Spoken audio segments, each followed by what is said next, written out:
Bonjour à toutes et à tous. Merci beaucoup d'être des nôtres aujourd'hui pour ce nouvel événement des rendez-vous Gérin-Lajoie qui portera sur le thème de l'éducation.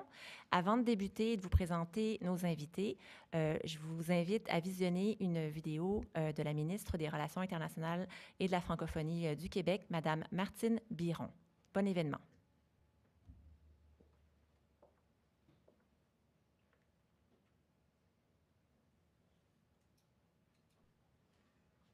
Bonjour, je veux d'abord remercier l'Institut des Relations internationales de Montréal pour l'organisation de la 5e édition des Rendez-vous Gérin-Lajoie. Il y a 60 ans, le 12 avril 1965, pour être précise, le ministre Paul Gérin-Lajoie prononçait un discours qui a jeté les bases de l'action internationale du Québec. On peut résumer sa vision par une formule simple: ce qui est de compétence chez nous est de notre compétence partout. 6 décennies plus tard, au moment où l'action internationale du Québec est arrivée à maturité, le monde traverse la plus grande période de turbulence géopolitique depuis la Seconde Guerre mondiale. Les alliances traditionnelles, commerciales et militaires se transforment et les enjeux sécuritaires reviennent à l'avant-scène. En ces temps marqués par l'incertitude, le Québec doit faire preuve de résilience et d'agilité. Il est primordial d'actualiser notre action à l'étranger. Le moment est donc idéal pour opérer un repositionnement stratégique en lançant une nouvelle politique internationale cette année. Elle sera à la fois ambitieuse, audacieuse et rassembleuse. Le Québec est aujourd'hui un acteur respecté, crédible et reconnu à l'étranger. Il continuera de parler d'une voix forte et unie sur les tribunes étrangères pour défendre ses intérêts et ses valeurs démocratiques qu'il partage avec ses alliés. Je vous remercie. Bon événement.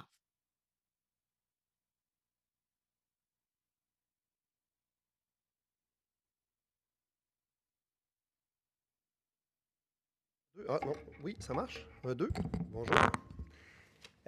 Plaisir de vous recevoir pour cette 3e journée des rendez-vous Gérin-Lajoie. Je remercie la ministre Biron, qui ne peut pas être des nôtres, mais qui a quand même gentiment envoyé ce mot pour nous rappeler, évidemment, des 60 ans de la doctrine, qu'on va d'ailleurs parler demain à notre événement de clôture, 60 ans de la doctrine Gérin-Lajoie. Et on est évidemment particulièrement content aujourd'hui d'avoir la Fondation Gérin-Lajoie comme partenaire. D'ailleurs, c'est pas non plus anodin d'avoir la Fondation Gérin-Lajoie comme partenaire, sachant aussi que M. Gérin-Lajoie a été le premier ministre des Relations, premier ministre de l'Éducation du Québec. Voilà, je voulais juste faire attention que ça n'a pas été le premier ministre, mais le premier ministre de l'Éducation du Québec, évidemment. Il a eu non seulement un rôle important dans l'histoire du Québec, mais aussi dans l'internationalisation du Québec. Et si on est là aujourd'hui, c'est sûrement un peu beaucoup grâce à M. Gérin-Lajoie. D'ailleurs, je salue son fils, François, qui est là aujourd'hui, qui va faire le mot de clôture tout à l'heure. Cette activité aujourd'hui, donc, justement, porte sur les enjeux de l'éducation. La conférence s'intitule « Polycrise et résilience, repenser la coopération et l'éducation en situation d'urgence ». J'en profite pour remercier tous nos partenaires qui se sont mobilisés pour cette activité, à la fois pour les RVGL, mais aussi pour cette conférence de cet après-midi. Donc, évidemment, le ministère des Relations et de la Francophonie du Québec, le CORIM, Conseil des Relations internationales de Montréal, la Fondation Gérin-Lajoie, la chaire UNESCO pour le développement curriculaire, nos collègues sont d'ailleurs ici aujourd'hui, et nos collègues de l'Observatoire canadien sur les crises et l'action humanitaire. Alors, sans plus tarder, je vais inviter et remercier d'entrée de jeu Marie-Ève. Où es-tu? Voilà, Marie-Ève Roux, conseillère en égalité de genre et inclusion à la Fondation Paul Gérin-Lajoie. Voilà. Merci d'avoir accepté le rôle de modérer cette conférence.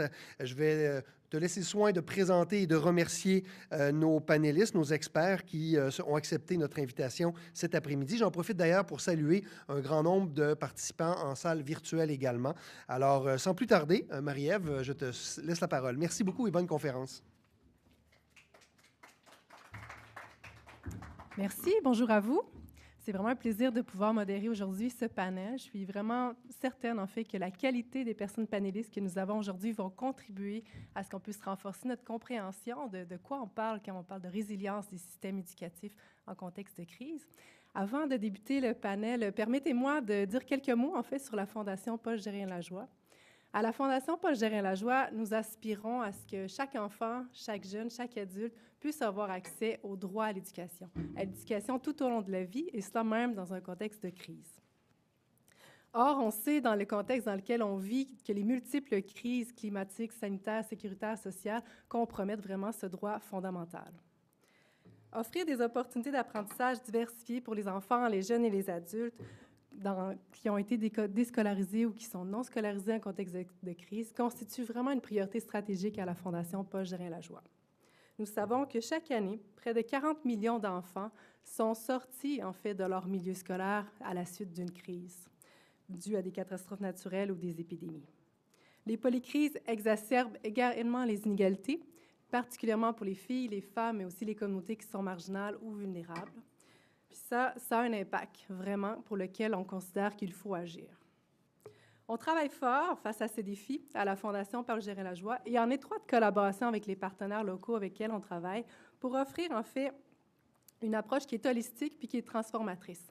On va travailler de pair avec ces communautés parce qu'on sait qu'elles sont les mieux placées pour cerner les enjeux, leurs besoins, mais également les solutions pour répondre adéquatement à ces crises. D'ailleurs, j'aimerais vous parler d'une expérience qui a été vécue au Burundi, au Rwanda et en République démocratique du Congo, où on a travaillé en fait à favoriser le droit à l'éducation de jeunes filles et de femmes réfugiées et déplacées. On a mis en place des contrats sociaux en mobilisant une diversité d'acteurs et d'autorités locales pour les mobiliser autour du projet commun de garantir leur droit à l'accès à l'éducation. Ça s'est fait grâce aussi à l'appui d'un suivi individualisé qui a été réalisé par des femmes mentors, en étroite proximité avec les personnes de la communauté. On travaille également sur différents projets pour garantir le droit à l'éducation en Haïti, au Mali et en République démocratique du Congo.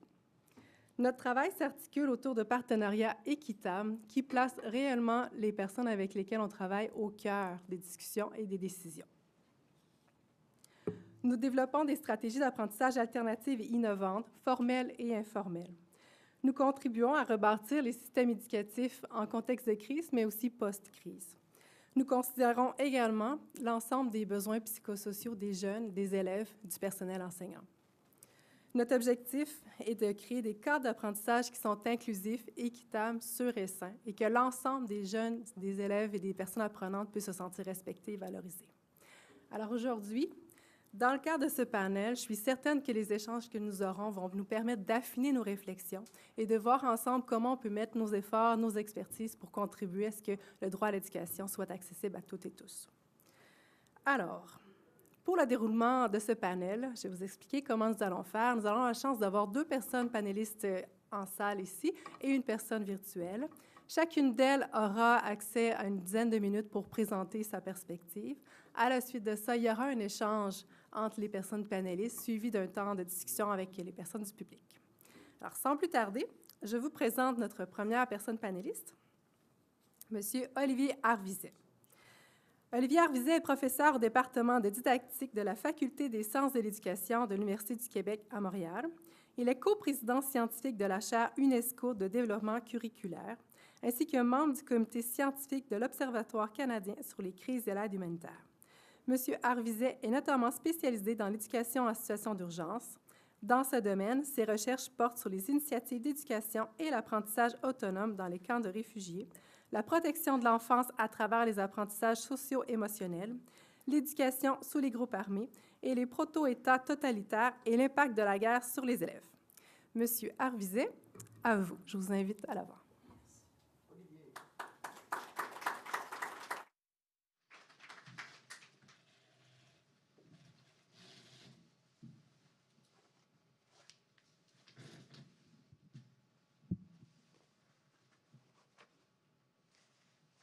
Donc, si j'ai bien compris, on y va un à la fois, comme ça? D'accord. Bonjour tout le monde. Merci de vous être déplacés pour ceux et celles qui sont en présence et merci à tous ceux et celles qui sont en ligne aussi. Merci à la Fondation aussi d'avoir mis sur pied le panel et à l'IAIM. aujourd'hui, je voulais surtout partager un peu, comme vous l'avez mentionné, ma perspective, mais pas seulement la mienne, mais aussi celle de la chaire UNESCO de développement curriculaire, mais aussi de notre équipe qui travaille sur les questions d'éducation en situation d'urgence. On a plusieurs collègues qui travaillent conjointement avec moi sur ces questions-là, puis on a aussi plusieurs étudiants et étudiantes à la maîtrise et au doctorat qui font des travaux de recherche sur ces questions-là. En fait, le dénominateur commun de tous les travaux qu'on fait, c'est un peu le thème du panel aujourd'hui, c'est la résilience des systèmes éducatifs, s'assurer d'un accès à une éducation de qualité aux populations déplacées, mais qui sont aussi victimes de crises. Donc, je vais aborder quelques pistes de solutions potentiellement pour améliorer la résilience des systèmes éducatifs. Mais toutes ces pistes sont aussi des sujets de recherche sur lesquels des gens dans notre équipe travaillent. Donc, si vous avez plus de questions à la fin, ça va vraiment me faire plaisir de creuser ces sujets-là avec vous. Le premier point que je voulais aborder, c'est vraiment celui, et peut-être que ça plaira à mon collègue Yannick aussi, c'est celui de réfléchir à des plans de mesures d'urgence pour les systèmes éducatifs. Là, ça s'adresse surtout au ministère de l'Éducation, évidemment. On a parlé de polycrise. C'est un phénomène qui s'accélère. Les crises sont multiples. Il y a de plus en plus d'interruptions dans les parcours scolaires des élèves à cause de ces crises-là. Et c'est de plus en plus difficile pour les ministères de l'Éducation d'offrir un service éducatif sans interruption dans toutes les régions des pays concernés qui vivent des polycrises. Évidemment, il faudrait réfléchir à mieux soutenir les ministères de l'Éducation pour développer des plans de mesures d'urgence en cas où des crises comme ceux-là surviennent. D'ailleurs, même dans le Nord global, ici au Québec, c'est un constat qu'on a fait suite à la pandémie de COVID-19, où on s'est dit que ça nous prendrait un meilleur plan de mesures d'urgence pour notre système éducatif, pour assurer la continuité des services lorsque survient un événement comme ça. Puis, même si on en a parlé longuement, on n'a rien fait encore pour l'instant. C'est un peu toujours le même phénomène. Sûrement qu'Yannick pourrait vous en parler souvent. On réagit aux crises, mais on se prépare très mal. Même si on en tire des leçons aujourd'hui, on sait qu'on a très peu agi puis on a très peu mis en place des mesures. Donc, peut-être qu'une des premières étapes, ce serait de réfléchir à ça. Puis ensuite, être capable de soutenir les systèmes éducatifs en Afrique, ailleurs dans le monde, pour développer des plans de mesures d'urgence pour la continuité des services éducatifs. Souvent, quand je parle de cet aspect-là, les gens pensent à des solutions technologiques. Hein? Le technosolutionniste, ça prend beaucoup d'espace dans cet univers-là de la résilience des systèmes éducatifs. Le lobby des compagnies technologiques est très fort. Ils ont des fondations qui sont très présentes sur le terrain aussi. Mais on a vu dans le passé, puis dans la recherche, on voit que souvent les solutions low-tech, vous me passerez l'anglicisme, sont souvent celles qui ont le plus d'impact. Il ne faut pas oublier que dans la plupart des situations de crise, là, il y a toujours environ 80% des élèves qui n'ont pas accès à Internet. Même des proportions très élevées qui n'ont pas accès à l'électricité. Il y a des contextes encore aujourd'hui où on s'acharne à vouloir utiliser des solutions technologiques, par exemple dans des régions rurales comme à Madagascar, par exemple, où on sait qu'il y a seulement 4% des écoles qui ont accès à l'électricité. Donc, imaginez si les enfants ne sont pas à l'école à cause d'une catastrophe naturelle, un cyclone ou autre, des inondations.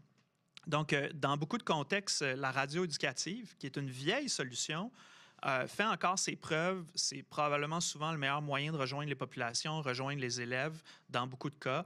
On sait aussi que la distribution en amont de kits éducatifs, de matériel éducatif aux familles pour que les familles puissent avoir le matériel à la maison en cas que survienne un déplacement forcé ou une catastrophe naturelle ou autre, ça peut faire une énorme différence aussi pour assurer la continuité des services éducatifs puis réduire les pertes en termes d'apprentissage que les élèves peuvent subir dans ce cas-là. Donc, c'est quelque chose à laquelle on devrait réfléchir, peut-être avoir davantage de projets de soutien au ministère de l'Éducation pour mettre en place ces éléments-là. Évidemment, la formation des enseignants et des enseignantes est primordiale dans ces cas-là. Mieux les former à pouvoir continuer à offrir des services éducatifs, par exemple à travers la radio ou du matériel à distance, c'est aussi une solution importante. Donc, il faut absolument mobiliser cette force vive-là pour pouvoir maintenir les services. Un autre aspect qui m'apparaît important pour renforcer la résilience des systèmes éducatifs, mais aussi des programmes d'éducation qui sont souvent menés par des ONG locales, internationales, c'est celle de considérer les intersections, les polyvulnérabilité dont sont victimes les élèves. On parle de polycrise dans notre panel aujourd'hui, mais si on parle de polycrise, il faut aussi parler de polyvulnérabilité. Donc, ces crises-là, ils affectent les enfants et les adolescents qui vont à l'école de multiples façons. Et on sait qu'il y a des enfants et des adolescents qui sont particulièrement vulnérables et qui vont vivre plusieurs vulnérabilités qui sont aux intersections les unes des autres. Puis on agit très rarement sur ces intersections-là. Donc, évidemment, pour favoriser l'accès à l'éducation, mais rendre nos programmes plus résilients, mais aussi rejoindre le plus d'élèves possible, il faudrait peut-être... Puis là, vous allez peut-être trouver qu'on radote. Ça fait peut-être 15 ans qu'on parle de ça, moins travailler en silo. Mais pourtant, ça fait 15 ans qu'on en parle. Puis sur le terrain, il se passe peu de choses à cet effet-là. Évidemment, quand on met sur place des programmes éducatifs, quand on est une ONG, par exemple, qui travaille sur le terrain, c'est pas toujours évident de collaborer avec d'autres secteurs d'intervention en coopération internationale ou dans le domaine de l'action humanitaire. Mais évidemment, si on s'intéressait aux intersections entre qu'est-ce que c'est être une fille en situation de handicap en région rurale, par exemple, et on était capable de travailler conjointement, et à la place d'offrir seulement un programme éducatif qui enseigne la littératie et la numératie à l'école, on est capable aussi d'offrir un soutien économique à une famille pour réduire les barrières économiques ou les vulnérabilités économiques, qu'on est capable d'avoir des programmes ou un horaire de notre programme qui prend en considération les réalités de la vie rurale, par exemple.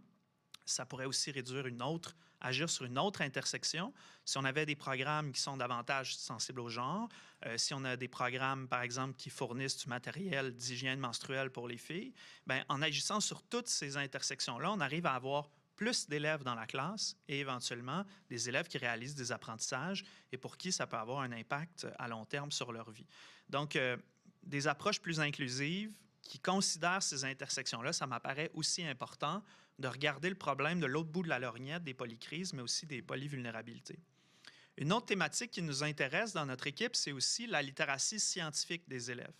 On s'est beaucoup concentré dans les dernières années à la littératie, à la numératie en général, donc l'apprentissage d'une langue, parfois plusieurs. Les défis linguistiques pour les élèves déplacés ou qui vivent des crises sont souvent très importants. Mais on s'est aussi beaucoup concentré sur les mathématiques. Évidemment, c'est les matières de base. Dans des contextes où les ressources sont peu abondantes, des fois les classes extrêmement nombreuses. On était en congrès récemment, il y avait une équipe de recherche qui présentait des résultats d'une étude sur les classes nombreuses dans la région rurale au Malawi, où un enseignant avait plus de 300 élèves dans sa classe du primaire. Il y avait quand même 80 absents dans sa classe cette journée-là. Donc, il y a des contextes extrêmes, mais par contre, se concentrer uniquement sur la littératie, la numératie, ça fait qu'on passe à côté d'un levier, d'un effet transversal, d'un effet d'entraînement important que pour avoir la littératie scientifique chez les élèves. Depuis des décennies, on travaille en parallèle, encore une fois en silo, où d'un côté, les ONG qui travaillent dans le domaine de la santé ou de l'alimentation, de la nutrition, vont faire beaucoup de plaidoyers, vont faire des campagnes de sensibilisation de santé publique dans les communautés lorsque survient une épidémie, par exemple. Mais il se passe très peu de choses à l'école en termes d'apprentissage en sciences, donc de littératie de base en sciences. On l'a vu pendant l'épidémie d'Ebola il y a quelques années en Afrique centrale, dans la région des Grands Lacs. Les communautés étaient à la merci de la désinformation, des rumeurs. Ça a causé beaucoup de tort à certaines communautés. Ça a accentué la propagation.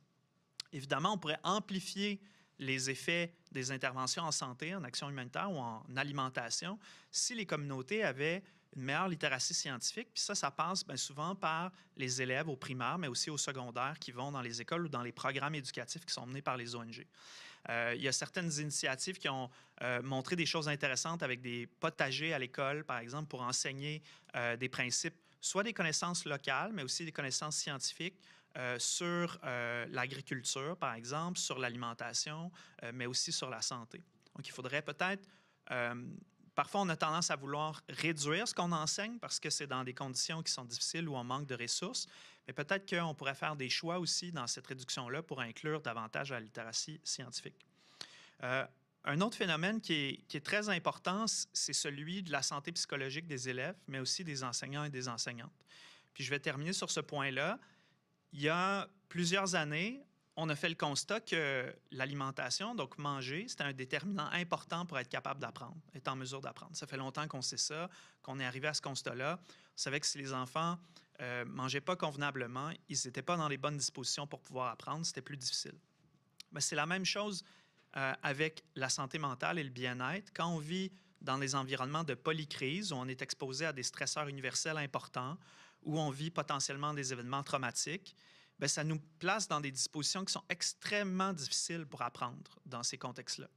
Donc, pendant très, très longtemps, on s'est peu intéressé à l'apprentissage. Hein. On s'est concentré sur le fait que les enfants étaient assis à l'école et les enseignants étaient bien formés. Mais on s'est plus ou moins posé la question de savoir si les enfants apprenaient réellement, si ces apprentissages-là, ils étaient durables dans le temps. Donc, une des barrières, un des obstacles importants qu'on voit aujourd'hui, c'est le bien-être des élèves.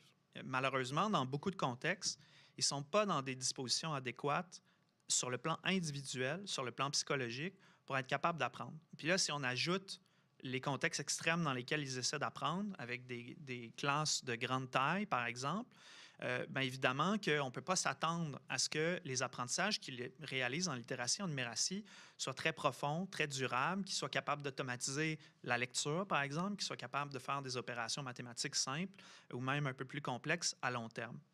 Donc, c'est quelque chose sur lequel on doit travailler davantage. Et je conclurai peut-être avec un dernier élément qui est celui de suivre, en fait, l'effet de nos programmes.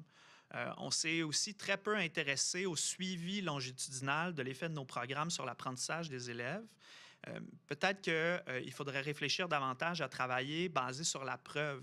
Peut-être se détacher des effets de mode en sciences de l'éducation qu'on voit constamment arriver dans les ONG où on réimplante des nouveaux programmes sans cesse basés sur des modes, mais peu sur des données probantes, peu sur la preuve, peu sur un suivi longitudinal des effets des programmes sur l'apprentissage et sur les communautés. Donc, peut-être que l'avenir aussi pour rendre nos programmes et nos systèmes éducatifs plus résilients, c'est un meilleur suivi. Peut-être pas réinventer la roue à tous les 5 ans avec un effet de mode, mais s'occuper des programmes qu'on a actuellement, les ajuster, les rendre plus performants par un suivi rigoureux sur plusieurs années. Donc, je pense que j'ai plus de temps, donc ça fait le tour. Merci beaucoup. Merci beaucoup. Excellente gestion du temps. J'ai envie de mettre de l'avant 2 éléments qui m'ont marqué dans votre présentation. Vous avez relevé différents éléments pour faciliter la résilience, mais pour avoir une approche inclusive, à quel point c'est important de développer une approche holistique qui prend en compte la diversité des besoins, en fait, des jeunes et des apprenants. Vous avez parlé de besoins en termes de santé, de besoins en termes de ressources économiques, pour qu'on ne soit pas en train de se questionner à notre survie pour être disponible. J'aimerais aussi mettre de l'avant à quel point aussi vous avez mis l'importance de l'éducation pour mieux gérer les crises, en prévention, en étant en amont. Comment on peut avoir une éducation de base qui va faciliter des situations complexes. On l'a vu dans le cas de la pandémie. Merci. Ça soulèvera des questions pour la suite. On va passer avec notre prochaine personne panéliste qui est en ligne, M. Mamadou Ndoye. Monsieur Mamadou Ndoye est un homme politique et éducateur sénégalais. Après des études en philosophie, sociologie et psychologie à l'Université Cheikh Anta Diop de Dakar, il a exercé en tant qu'enseignant, inspecteur de l'enseignement et chercheur. Il a également été secrétaire général du syndicat unique et démocratique des enseignants du Sénégal. Sur le plan politique, il a dirigé la Ligue démocratique, mouvement pour le Parti du travail, et a occupé les fonctions de ministre de l'alphabétisation et des langues nationales, puis de ministre de l'Éducation de base et des langues nationales entre 1993 et 1998. Reconnu pour son engagement en faveur de l'éducation, il a été secrétaire exécutif de l'Association pour le développement de l'éducation en Afrique et a reçu la médaille Comenius de l'UNESCO en 2008. Monsieur Ndoye, on vous écoute. Oh, on ne vous entend pas. Petit instant. Voilà, c'est fait. Vous m'entendez? Oui, là, c'est bien. Je vous remercie et je voudrais dire tout le plaisir que j'ai à participer à cette rencontre organisée par la Fondation et par l'UQAM et aussi pour rendre hommage à un homme exceptionnel, M. Paul Gérin-Lajoie. Concernant le thème, l'intervention est basée sur un certain nombre d'études de cas qui sont en cours à l'heure actuelle. Et Ces études de cas portent sur des contextes de crise dont je vais parler. On peut aller au prochain rapidement.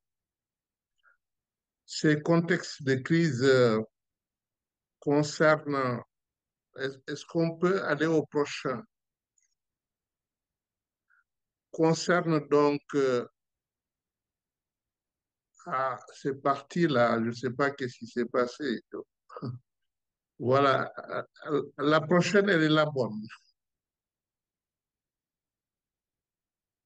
La prochaine,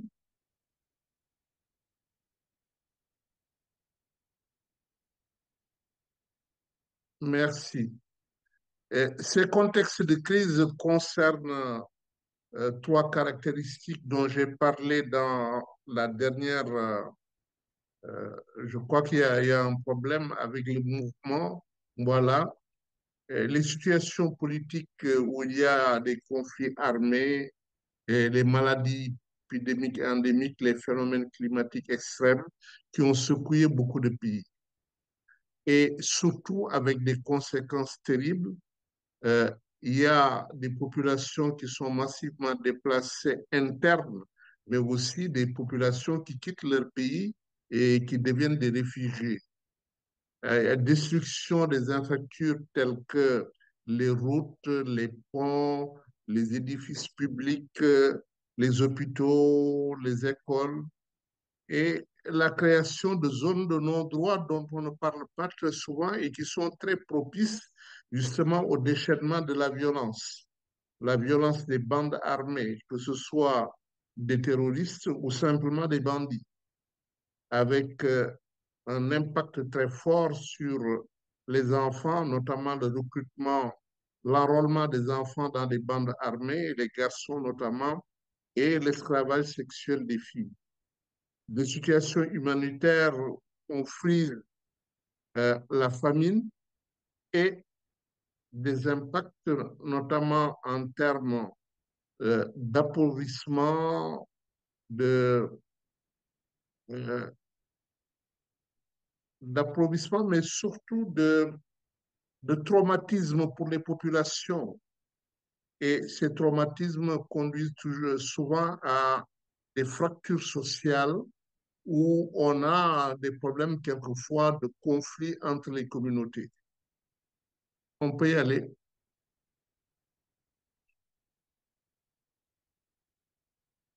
Euh, la problématique de la résilience dans ce cadre-là, c'est que comment dans de telles circonstances dramatiques, il est possible de donner à chaque enfant, de garantir à chaque enfant le droit à l'éducation, à une éducation de qualité.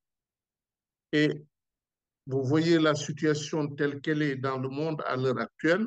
Il y a 224 millions d'enfants qui sont actuellement concernés. Et sur ces 224 millions, 32% ne sont pas scolarisés. Les filles sont beaucoup plus touchées que les autres.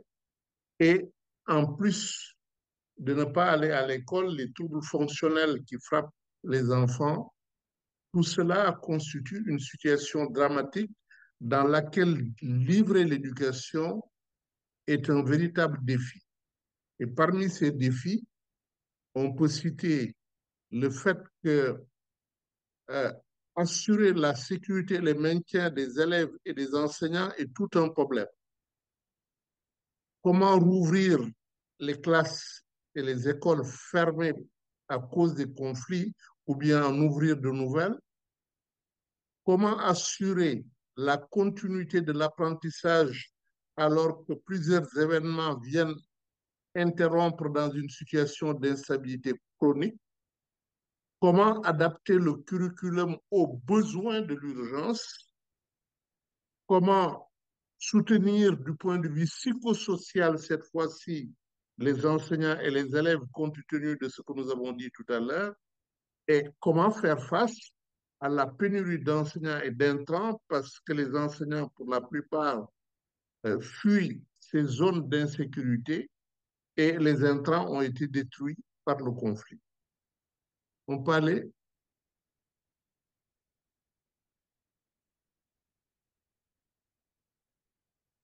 il y a eu des réponses et on va aller très vite dans les réponses et dans les situations au nord du Mali. Et cela se passe en, au nord du Mali et dans la région de Gao, dans deux cercles où les djihadistes avaient occupé le territoire et fermé les écoles. Et les populations, justement, se sont organisées pour transférer les classes dans les domiciles, pour recruter les enseignants locaux parce que les enseignants étaient partis et organiser en même temps une communauté d'apprentissage des enseignants en place pour améliorer un peu la qualité de l'éducation, qui est une question d'interapprentissage au niveau des enseignants, et adapter le curriculum bilingue parce que les djihadistes ne voulaient plus du curriculum francophone et il fallait trouver un moyen de sauver l'apprentissage en français. Et le curriculum bilingue permettait d'avoir un curriculum caché francophone et un curriculum, disons, moins caché qui est arabe. Et cela permettait d'avoir les écoles ouvertes. Nous pouvons passer. Cette fois-ci, c'est une ONG qui a travaillé sur, justement, dans ces situations et dans plusieurs pays, comme vous le voyez, le Tchad, la Jordanie, le Liban, le Soudan du Sud, l'Ouganda et l'Ukraine. Et dans ces pays-là, les actions qui ont été menées, c'est d'abord d'offrir une plateforme gratuite d'enseignement personnalisé à travers le numérique, ce qui permet à chaque enfant de pouvoir bénéficier d'une opportunité d'apprentissage. Cette opportunité est individualisée pour que les rythmes d'avancement ne soient plus des rythmes collectifs de classe, mais des rythmes individuels et concentrés sur la lecture et la numératie. Ensuite, ce programme n'était pas seulement un programme qu'on pouvait faire à l'école, on pouvait l'adapter à la maison, on pouvait l'adapter au sein de n'importe quel lieu de la communauté avec divers supports possibles, des tablettes, mais aussi une application téléchargeable dans de multiples appareils, ce qui élargissait l'accessibilité et ce qui est important, je vais revenir tout à l'heure. On peut y aller, s'il vous plaît. Le cas de Comores, vous savez que Comores a eu un cyclone terrible qui a tout dévasté, y compris les écoles, tout le système était en panne. Et pour faire reprendre les élèves de la manière la plus rapide possible, il y a eu une intervention qui s'est donné trois priorités pour la reprise. Les collaborations locales avec les différents services, que ce soit des services de sécurité, des services de sécurité civile, des services de protection de l'enfant, etc. Tous ces services étaient en collaboration pour pouvoir faire la reprise ensemble. Et dans ce contexte-là, la question de la gestion des ressources, non seulement des personnels enseignants, mais des autres personnels de l'éducation tels que les inspecteurs et l'encadrement de manière générale, et la question de l'assouplissement des horaires et des rotations en classe pour permettre au maximum d'élèves de participer dans la scolarisation et dans la reprise. On peut y aller.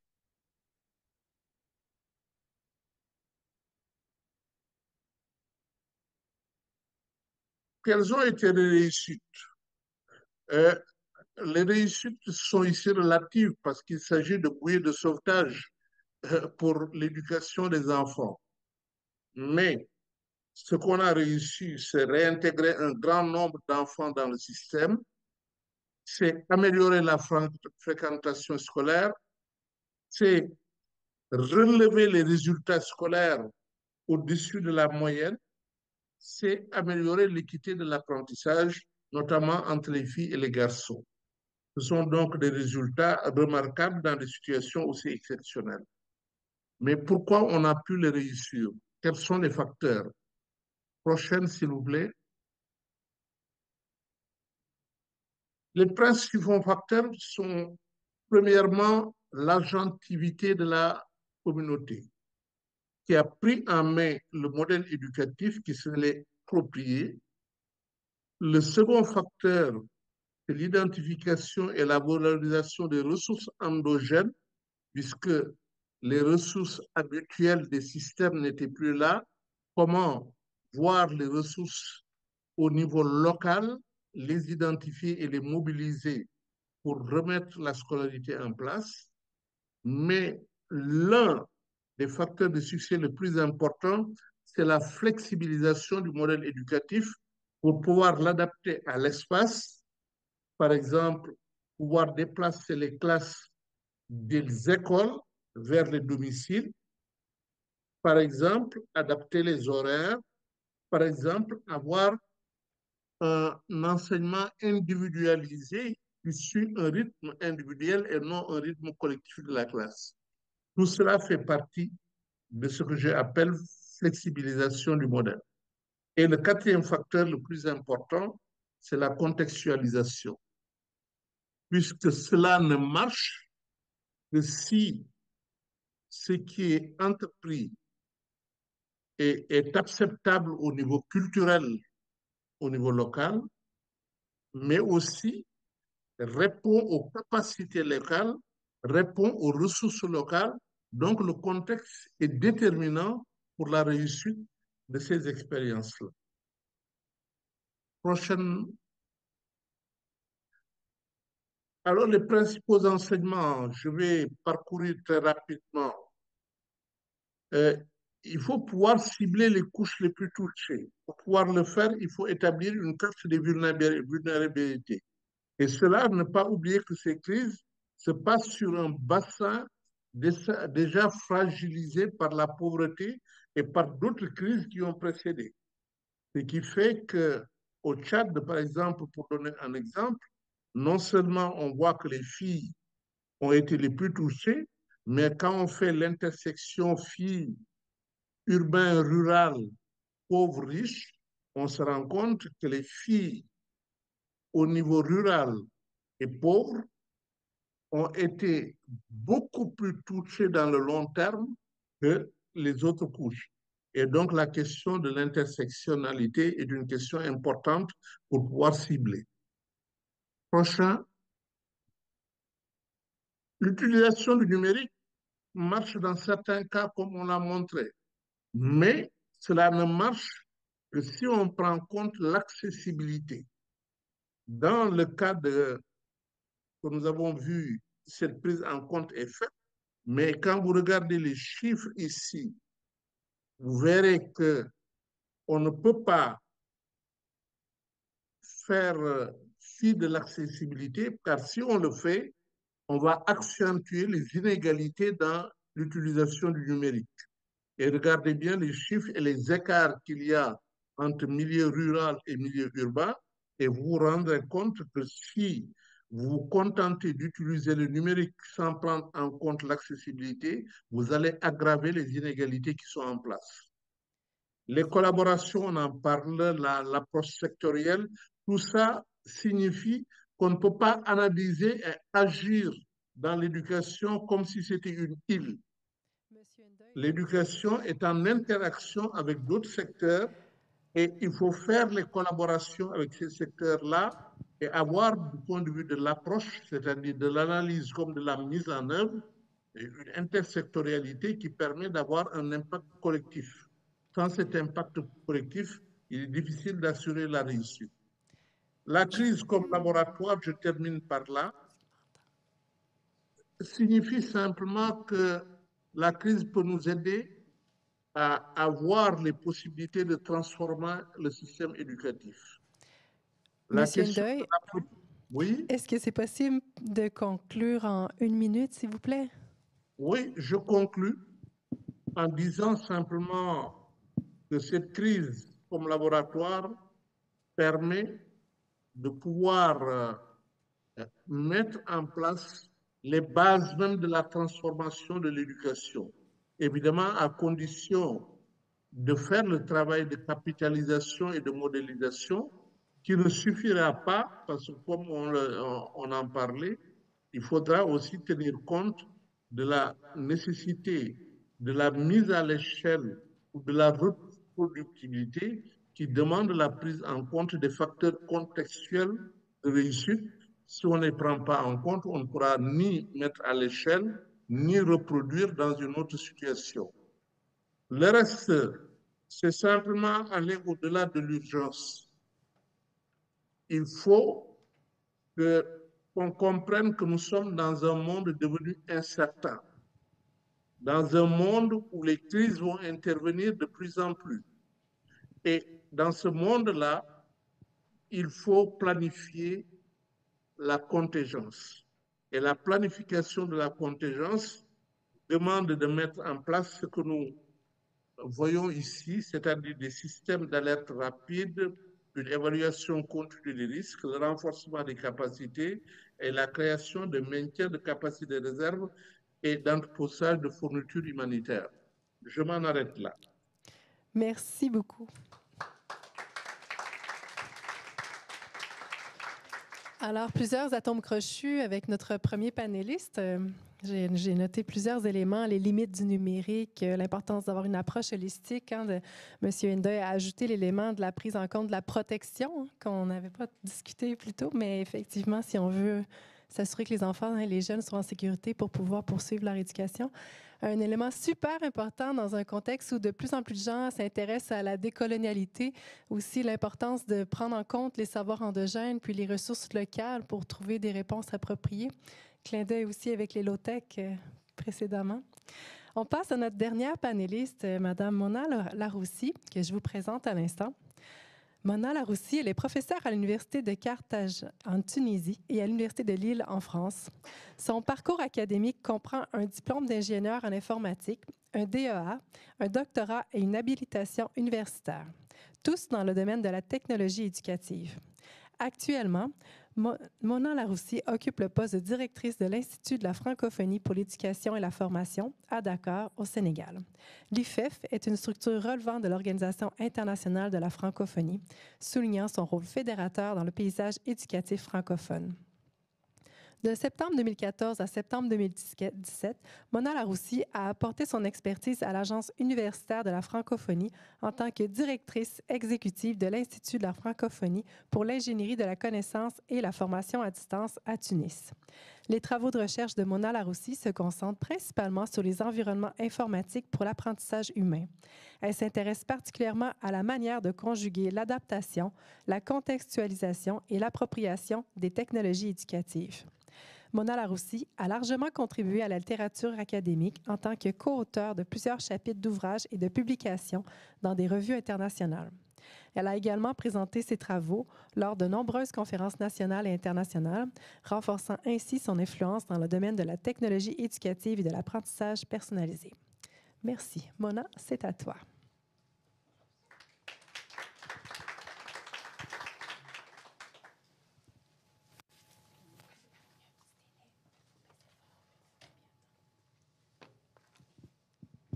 Bonjour.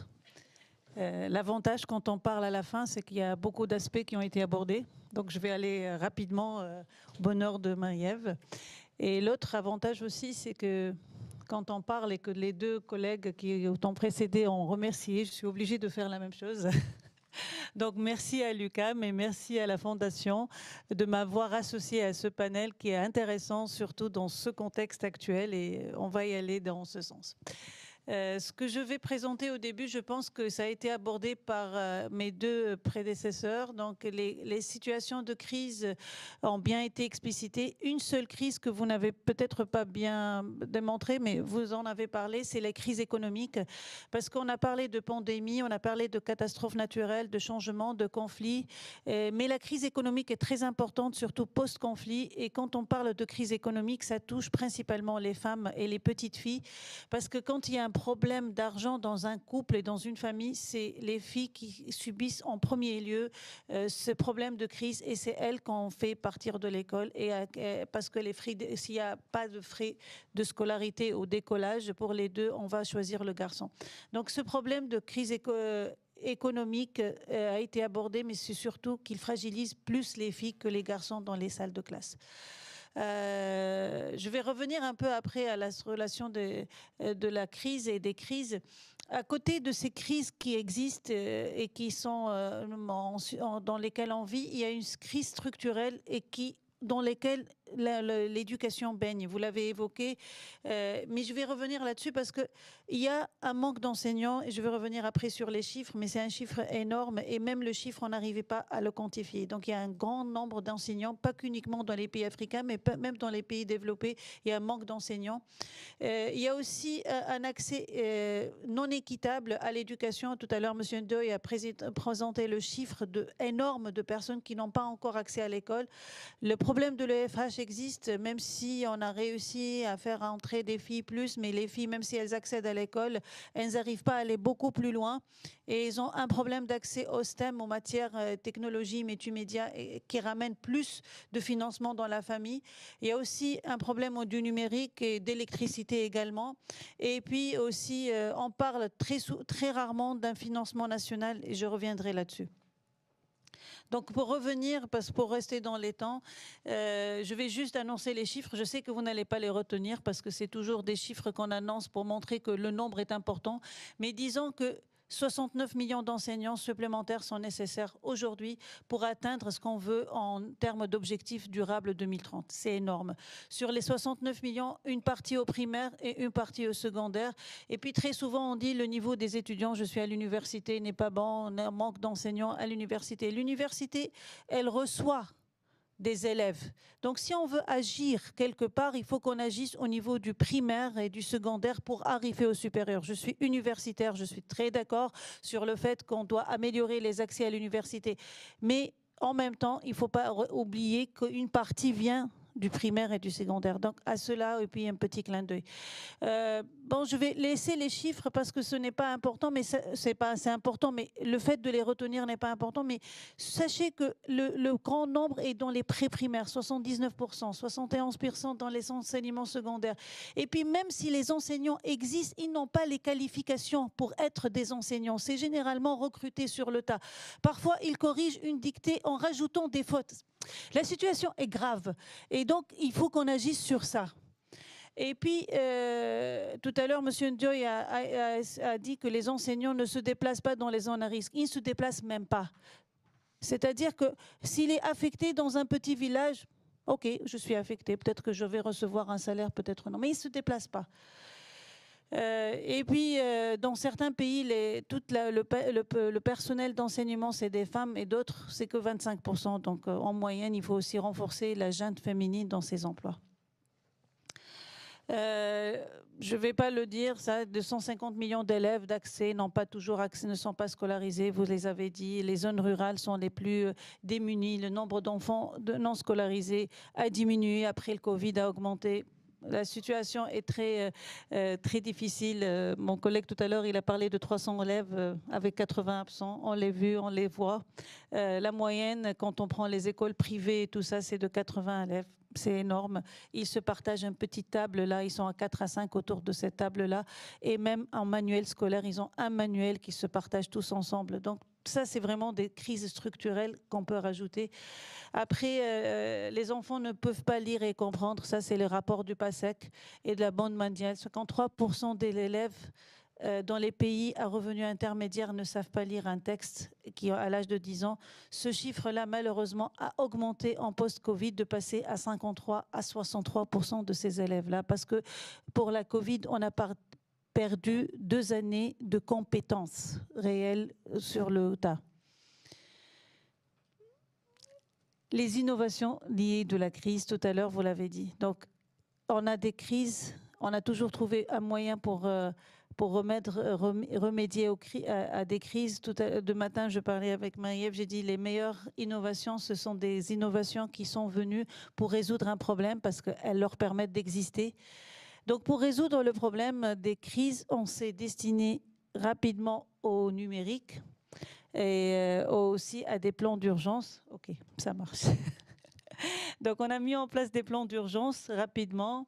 On a mis en place des systèmes hybrides entre l'enseignement en ligne et en présentiel. On a décentralisé en donnant plus d'autonomie à des établissements. On a créé des communautés impliquées par des parents, des acteurs locaux. C'est ça, ce sont les solutions qui ont été proposées. On a aussi proposé des solutions basées sur des plateformes d'enseignement, ce qu'on appelle les LMS. On a travaillé aussi sur des apprentissages personnalisés, les environnements informatiques d'apprentissage humain, et on a aussi travaillé sur ce qu'on appelle des ressources éducatives libres. Mais l'accès à l'Internet est très limité. En 2022, uniquement 36% de la population africaine a un accès à Internet. La disparité est énorme entre les pays et entre les régions. Le coût très élevé de la connexion Internet.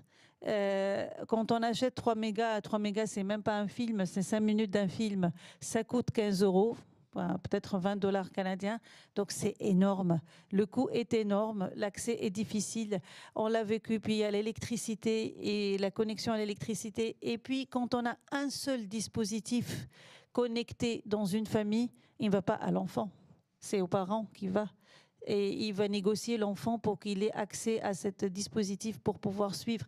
Donc, Internet a été une solution, mais ce n'est pas la solution la plus appropriée. Et aussi, cet accès à Internet, elle a toujours été lié à un usage ludique de l'Internet, surtout si on ne prend pas les enfants qui sont un peu plus développés, qui appartiennent à des familles qui ont donné l'accès à Internet à leurs enfants très tôt.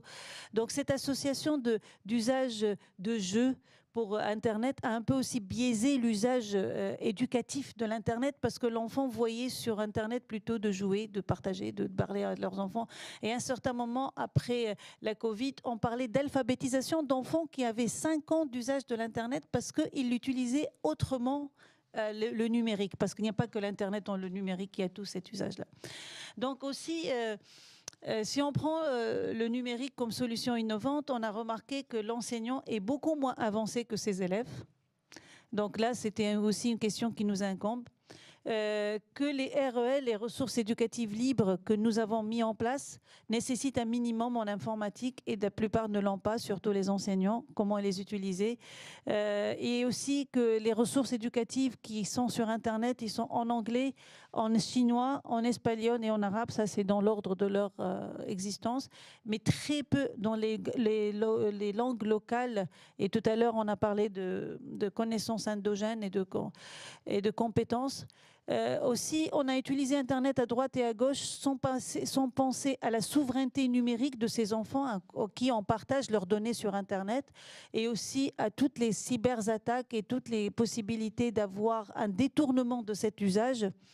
Et puis, on a aussi oublié qu'il y a une dépendance technologique qui s'est installée malheureusement chez tous les enfants maintenant. C'est devenu comme le sucre, comme manger de sucre. C'est un refuge. Bon, je m'énerve, surtout pour les ados. Je m'énerve, puis je vais sur mon téléphone. Donc, ça a créé vraiment une dépendance technologique énorme. Je vais revenir un peu, là je vais plaider pour ma paroisse, je suis la directrice de l'IFEF, donc je vais vous dire un peu qu'est-ce qu'on fait, quelle est la réponse de l'IFEF pour ces multicrises et cette situation-là. Donc là, ce qu'on a, l'IFEF en bref, je parlais de l'IFEF. L'IFEF, c'est un institut de l'OIF, de l'Organisation internationale de la francophonie. Nous sommes basés à Dakar depuis maintenant 8 années, mais avec des programmes que nous avons ramenés avec nous. Donc on a des programmes de 15 ans et 14 ans. On travaille sur plein d'expertises, je vais vous les énumérer. Nous sommes 30 agents, dont beaucoup de volontaires qui viennent du Québec, 3 Québec qui viennent avec nous, qui nous soutiennent. Donc on a à peu près, on est sur 30 pays, c'est toujours les chiffres, on développe plein de ressources pédagogiques et on fait beaucoup d'activités dont surtout des formations des enseignants. Les thématiques sur lesquelles on agit, c'est la formation des enseignants, c'est l'apprentissage avec les langues nationales, c'est l'égalité femmes-hommes, c'est les innovations pédagogiques et technologiques, et c'est aussi la formation professionnelle et technique.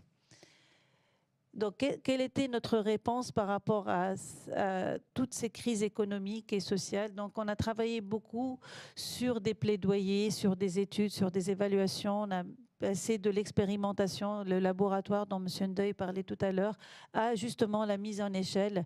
Et notre réponse... j'aime bien le signe de l'alpha, parce que l'alpha répond à ce qu'on fait, c'est qu'on travaille sur un diagnostic, une mise à l'échelle, une recherche, un plaidoyer, mais surtout on reprend. Parce qu'on reprend toujours ce qu'on a fait malheureusement, et heureusement pour nous, on reprend pour l'améliorer, pour le corriger, mais on le reprend parce qu'on n'a pas été capable d'aller plus loin et de former plus. Et donc, toute cette politique qu'on a mis en place à l'IFEF, c'est vraiment pour passer à l'échelle et pour ne pas rester sur une expérimentation de ce que nous faisons. OK. Les réponses de l'IFEF, rapidement. C'est qu'on a tout mis en 100% en ligne. À un certain moment, on avait travaillé sur une solution de contingence. Dans un pays où on ne pouvait pas du tout faire de l'en ligne, on a fait du présentiel, on a fait de l'hybride. Mais avec la Covid et avec les multicrises, on a mis tout 100% en ligne et tout en gardant les autres aspects du présentiel et de l'hybride.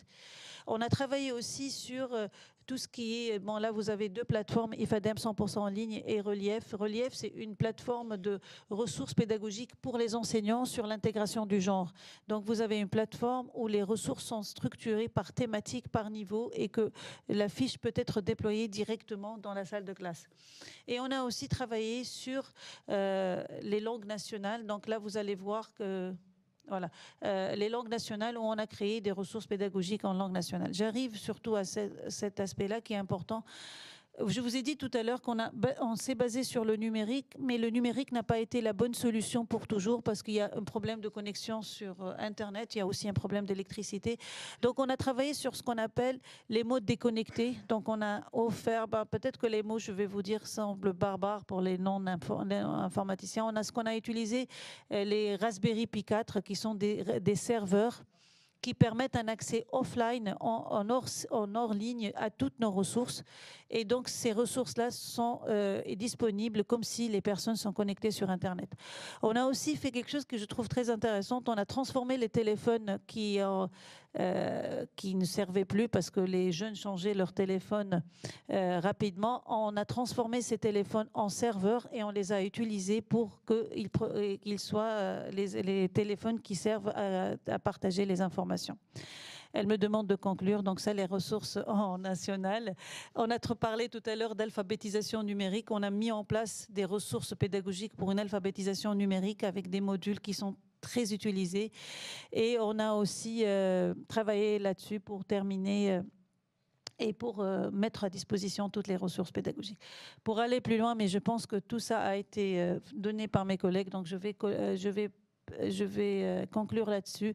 C'est vrai, ce qui est très important, mais peut-être c'est la bonne conclusion, c'est qu'on résout le problème quand il se présente. Et donc, il faut vraiment travailler sur une modélisation prédictive de tout ce qui est crise. Il ne faut pas qu'on s'arrête pour dire, voilà, là, on a eu le Covid, qu'est-ce qu'on fait? Malheureusement, les gens n'étaient pas tous prêts et sur le reste aussi. Il faut travailler sur une infrastructure résiliente qui subit, qui accepte tout ce qui est déconnexion à Internet, problème d'électricité et tout, une formation spécialisée et surtout, puisque je suis là, et un appel à une coopération internationale pour travailler sur ces problèmes-là. Et je vous remercie.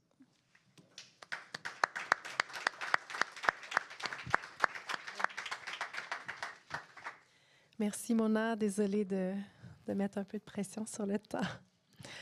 Je trouve ça très intéressant, encore une fois, à quel point tu as nommé l'importance de développer des innovations pour répondre aux besoins quand elles se présentent, mais à la fois de planifier puis d'avoir une volonté politique en amont, d'avoir des plans de contingence, comme on a nommé plus tôt avec M. Ndeuil.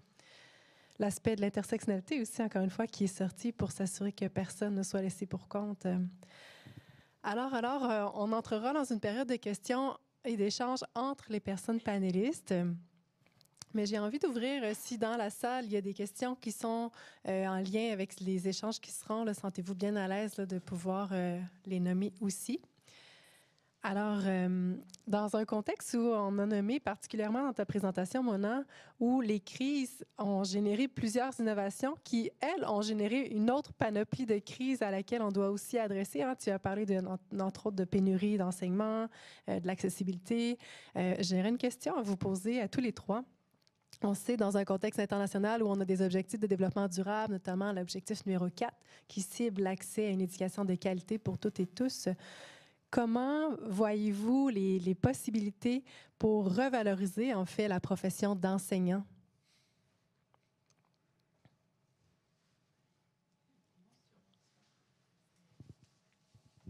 Je commence? OK. Je vais être très directe, très transparente aussi. On va professionnaliser le métier de l'enseignant. D'abord, il faut qu'il soit formé initialement au métier de l'enseignant et qu'il ne soit pas recruté sur le tas avec un niveau de bac-4 ou bac-5. Bon, mais ça ne concerne pas le Canada, mais ça concerne plusieurs pays. Valoriser le métier d'enseignant, c'est aussi lui permettre d'avoir un salaire décent pour qu'il ne soit pas récupéré par d'autres, par d'autres, sans rentrer dans les détails.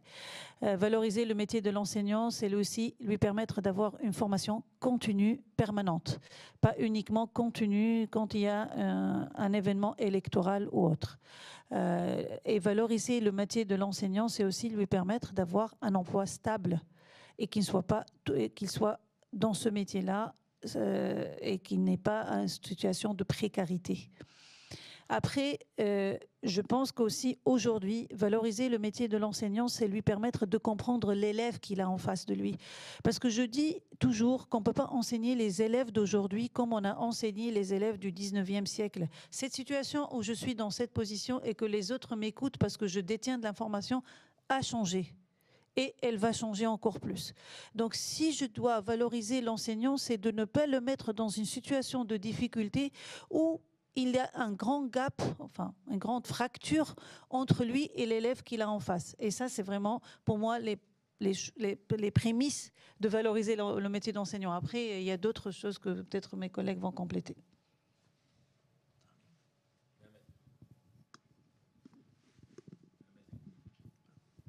Monsieur Nda, est-ce que vous vouliez ajouter quelque chose? Oui, très rapidement. Je pense que la question de l'enseignant est une question très complexe et, disons, sa reconnaissance en tant que professionnel va dépendre du contexte. Ce que je veux dire par là, c'est que nous sommes en face d'une pénurie d'enseignants, comme l'a souligné Mona, et face à cette pénurie d'enseignants, la question se pose entre le fait, disons, de rechercher les meilleurs candidats possibles, d'une part, et d'autre part, le fait qu'au fond, on est dans une situation où on n'a pas de choix. On a les deux, on n'a pas de choix. Et les contraintes donc, du contexte de pénurie nous obligent très souvent à avoir recours à des solutions qui sont des solutions d'urgence. Et si on ne le fait pas, on laisse les enfants sans enseignants. Et c'est pourquoi j'insisterai sur trois choses. La première, c'est comment améliorer les conditions d'emploi et les conditions de travail des enseignants, qui sont deux concepts différents. Les conditions d'emploi concernent le statut des enseignants. Les conditions de travail, c'est les conditions concrètes au niveau de la classe, au niveau de l'école. Deuxièmement, la question du développement professionnel des enseignants est une question centrale. La plupart des enseignants tiennent leur valeur de leur professionnalisation. Et cette professionnalisation dépend pour la plupart non pas de la formation initiale qu'ils ont reçue, ni des formations continues qu'on reçoit, mais de la capacité propre de l'enseignant à pouvoir progresser dans son métier à partir de ce qu'on appelle ils ont les pratiques réflexives. Et ça, c'est essentiel pour l'enseignant et son développement professionnel. Et je voudrais en donner une illustration simplement par le 70-15-15.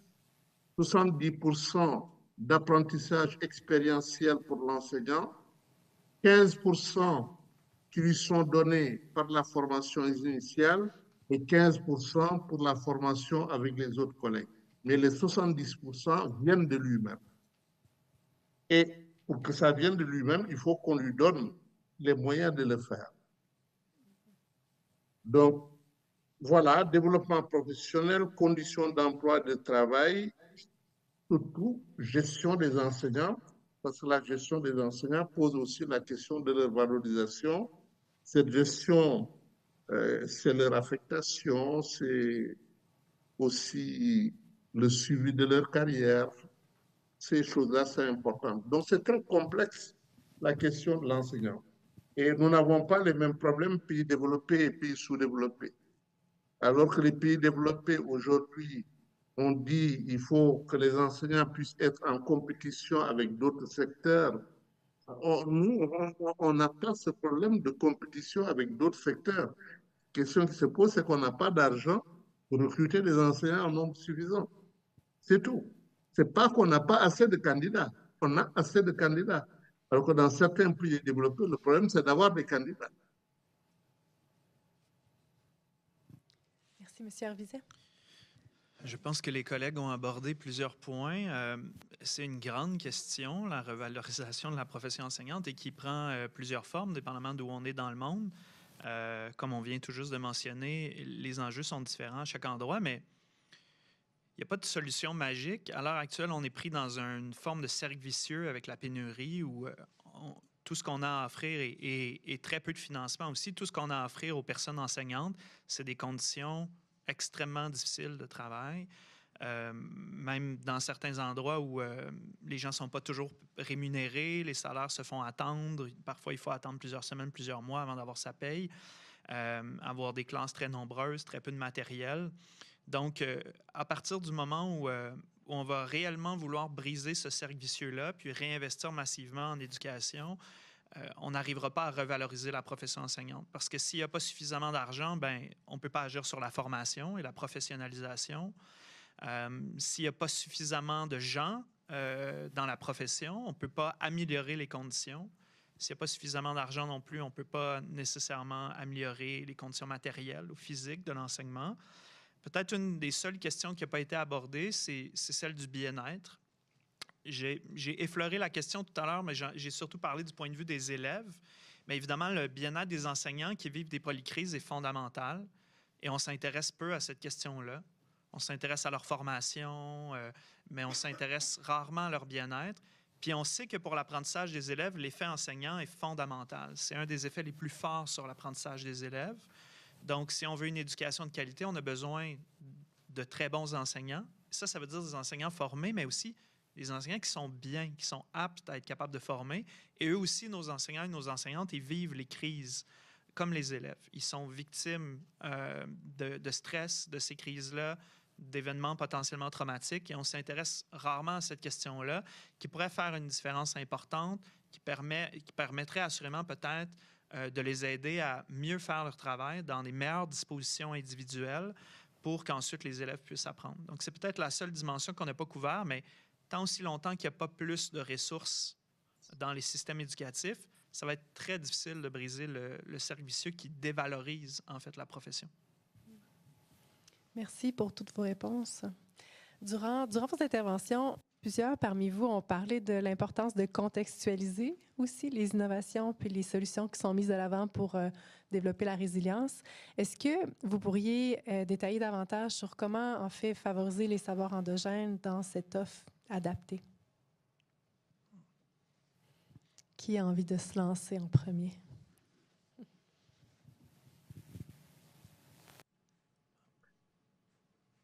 Je peux, si vous le souhaitez. Vous pouvez y aller. Merci. Bon, en matière d'endogène, je réfléchis, moi, à partir de mon expérience africaine. il ne faut pas oublier que ce problème est presque un problème vital pour l'école africaine, dans la mesure où l'école n'est pas née du développement interne des sociétés africaines. L'école a été apportée de l'extérieur par la colonisation. Et ce qui fait que nous avons une problématique spécifique. L'appropriation africaine de l'école pose la question de l'endogène. Et dans cette problématique de l'endogène, il y a plusieurs dimensions qui sont posées. La première, c'est la question de la langue. Et on parlait tout à l'heure des résultats d'apprentissage. La catastrophe des résultats d'apprentissage en Afrique, c'est que les enfants commencent les apprentissages de base dans une langue qu'ils ne connaissent pas, ce qui est une catastrophe. Donc, on est dans une situation d'échec dès le début de la scolarisation.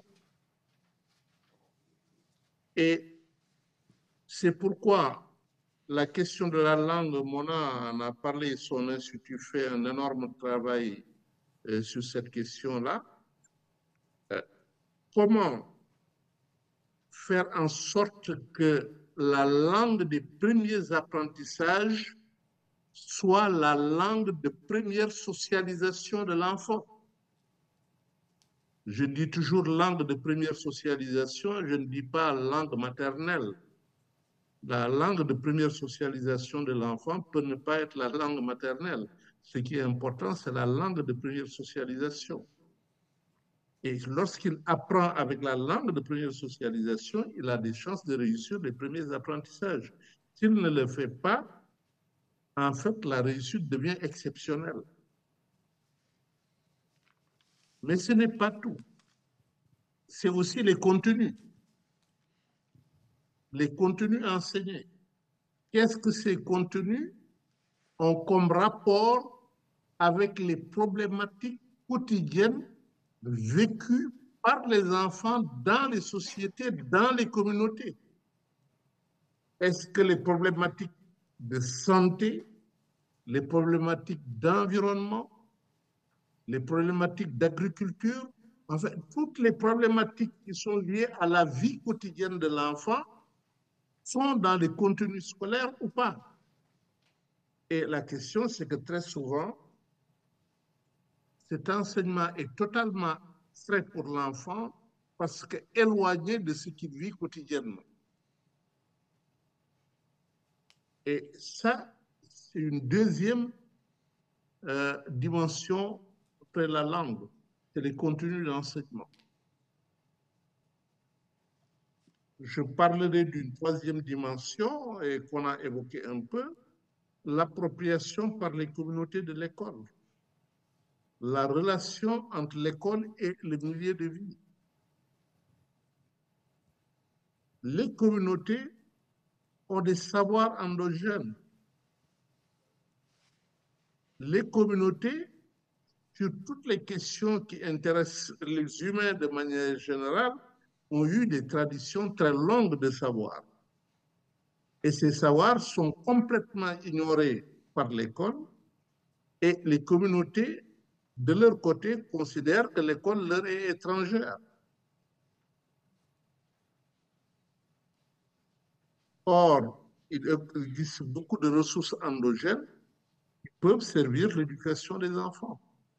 Je m'en arrête là. Merci. Peut-être, c'est encore une fois une immense question, excessivement complexe. Évidemment, vous avez parlé de la question de la langue, la transition linguistique, c'est un facteur important. Évidemment, si les élèves ne sont pas en mesure de comprendre la langue qui est enseignée à l'école ou qui est parlée par l'enseignant ou l'enseignante, c'est très difficile de réaliser des apprentissages. Ensuite, sur les savoirs endogènes, c'est une question intéressante parce que c'est une pente glissante. Et je m'explique. En fait, évidemment, des formes de savoir, il y en a beaucoup. Il y a les savoirs culturels, les savoirs spirituels, les savoirs empiriques, de l'empirie du monde, les savoirs scientifiques. Évidemment, à l'école, il y a une forme de hiérarchisation des savoirs. On va accorder davantage de valeur à l'heure actuelle, dans la plupart des systèmes éducatifs, à certains savoirs comme les savoirs scientifiques. C'est effectivement un héritage colonial important dans beaucoup de pays. Évidemment, l'idée de ramener sur un pied d'égalité tous ces savoirs-là, c'est une idée importante. Elle est très importante. Par contre, ça demande pour les enseignants et les enseignantes une compétence très difficile à acquérir, de discerner à quel moment et dans quelle situation on doit prioriser un savoir par rapport à l'autre. Parce que même si on souhaite mettre tous ces savoirs-là sur un pied d'égalité, ils ne sont pas tous toujours égaux à tous les moments, dans toutes les situations. Et c'est excessivement difficile pour les enseignants d'être capables de faire cette sélection-là, ce choix-là. Parce que si on ne le fait pas, puis on n'arrive pas à le faire, on va tomber dans une forme de relativisme absolu, où tout se vaut tout le temps, et ce n'est pas vrai. Dans certains cas, ça peut même être dangereux. On l'a vu, par exemple, dans certaines épidémies, entre autres. Mais par contre, dans certaines problématiques, il y a des savoirs locaux, traditionnels, qui sont beaucoup plus efficaces que des savoirs scientifiques sur certaines questions. Il faut être capable de savoir à quel moment on devrait valoriser et utiliser chacun des types de savoirs. Et on devrait faire la place, évidemment, à l'école pour tous ces savoirs-là, mais surtout être capable de former les enseignants, enseignantes à discerner ces occasions-là, ces moments-là, pour faire appel, convoquer les différentes formes de savoir au bon moment et, par percolation, que les élèves soient aussi compétents à faire la même chose. Donc, c'est évidemment une question assez complexe et sensible qui sera sûrement encore débattue très longtemps avant qu'on arrive à maîtriser cette idée de ramener les savoirs sur un pied d'égalité, mais être capable de les convoquer de la bonne façon au bon moment. Est-ce que tu voulais aussi ajouter? En fait, je ne vais pas rajouter une couche parce que ça, c'est des constats. Mais M. Ndoye a parlé de l'effort qu'on fait à l'IFEF. Et justement, c'est peut-être une occasion de vous décrire des expériences vécues avec l'IFEF. Parce qu'à l'IFEF, on a codé à peu près 50 langues nationales. On travaille avec on a fait des expérimentations, mais sur certains pays, il y a même une généralisation, comme à Madagascar, comme au Sénégal avec l'approche Moab. Donc, il y a certains travaux qui se font. Je vais juste vous parler de sentiments que j'ai quand je traverse des classes où ils utilisent les langues nationales.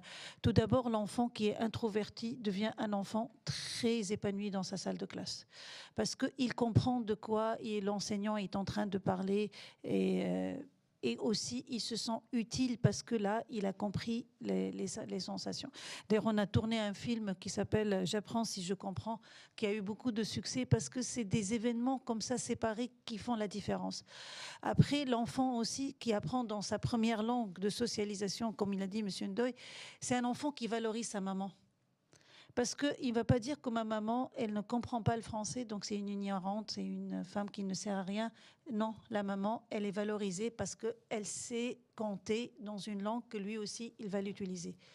Et puis, j'ai remarqué aussi que les savoirs des mathématiques, par exemple, nous, on compte jusqu'à 10, et ça, c'est ce qu'on fait. C'est pour cela qu'on sait 11, 12, etc. Au Sénégal, et vous me corrigez, M. Ndoye, le travail, c'est une base de 6. Donc, le 6, c'est 5 plus 1.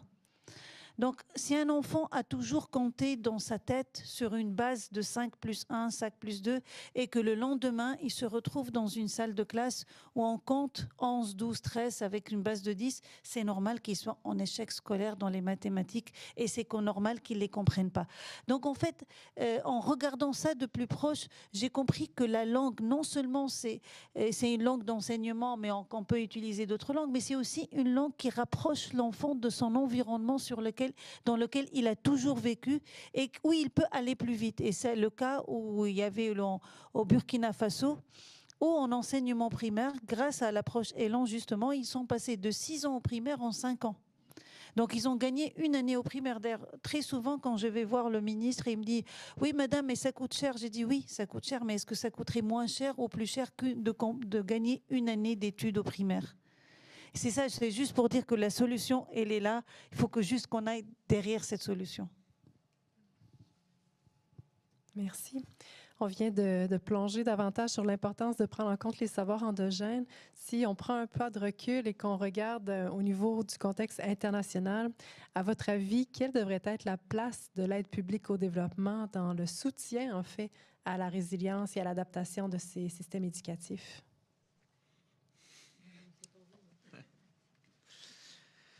Elle devrait être importante, mais c'est peut-être une forme d'utopie. Là, à l'heure actuelle, on vit dans un univers où finalement, il y a une crise importante de l'aide au développement, de l'action humanitaire, donc un définancement, un démantèlement, littéralement, de ce système-là.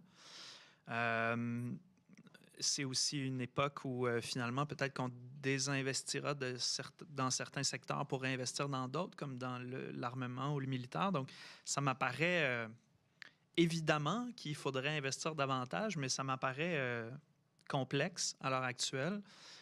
C'est peut-être pour ça que dans mon propos d'ouverture, je parlais de suivre, de monitorer davantage les initiatives qui sont en place, de travailler moins en silo, même si on le répète. On a entendu beaucoup de très bonnes initiatives aujourd'hui par les collègues, justement, qui essaient de décloisonner les pratiques, de suivre les impacts de leurs pratiques aussi, de leurs programmes. Peut-être que si on se dirige vers un monde où il y a moins de ressources encore, peut-être qu'un meilleur suivi et un décloisonnement pourrait être la solution pour pallier à ce manque de ressources-là. Ça ne sera pas une solution parfaite, évidemment, mais peut-être que de suivre les impacts, de s'ajuster, de ne pas démultiplier les offres, de davantage travailler ensemble en collaboration. Ça pourra peut-être être une partie de la solution, mais ça sera toujours imparfait. On en a parlé tantôt avec la valorisation de la profession enseignante. Tant aussi longtemps qu'il n'y a pas plus d'argent, de ressources dans le système, ça va être excessivement difficile à faire. Donc, c'est à peu près la seule réflexion que j'ai sur la question, malheureusement. J'espère qu'on inversera la tendance puis que finalement, c'est juste un cauchemar, là, un mauvais rêve qu'on est en train de vivre, mais je pense pas. Je pense que c'est quelque chose qui va s'installer, malheureusement, pour une période assez prolongée. C'est encourageant. Monsieur Nda, est-ce que vous vouliez intervenir? Oui, disons simplement que je crois que l'aide extérieure, j'ai toujours pensé qu'elle pouvait être très utile si elle sait cibler les besoins. Et l'un des problèmes que nous avons eu avec l'aide extérieure, c'est un peu ce qu'on avait caricaturé à l'époque en parlant de chercher des problèmes à des solutions. Et ce que souvent faisait l'aide extérieure. L'aide extérieure savait faire quelque chose et quand elle venait dans les pays, elle cherchait des problèmes par rapport à ces solutions, les solutions qu'elle avait. Et il faut inverser. Aujourd'hui, comment l'aide extérieure peut accompagner la volonté de transformation des systèmes éducatifs, la volonté interne de transformation des systèmes éducatifs. Et cette volonté interne, elle passe justement par ce qu'on disait tout à l'heure, comment elle peut aider aujourd'hui à pousser dans le cadre de l'utilisation des langues nationales comme langue d'enseignement, parce que c'est un besoin qui est posé. Comment elle peut aider aujourd'hui dans la problématisation endogène de l'éducation. Et je veux clarifier par là que j'entends pas, notre collègue tout à l'heure avait raison, qu'on ne peut pas mettre sur le même pied tous les savoirs. La question, évidemment, pour moi, n'est pas là. Dans la transformation de l'éducation, je prends souvent l'exemple de l'histoire de l'Afrique. Dans l'histoire de l'Afrique, nous avons eu une histoire de l'Afrique qui a été enseignée dans les écoles africaines pendant très longtemps. Et lorsque l'UNESCO a mobilisé les africanistes et les Africains pour faire une histoire générale de l'Afrique, on a remis à l'endroit l'histoire générale de l'Afrique. Ce n'est plus l'histoire de l'Afrique racontée par la colonisation, c'était l'histoire de l'Afrique racontée par les Africains, mais sur une base scientifique,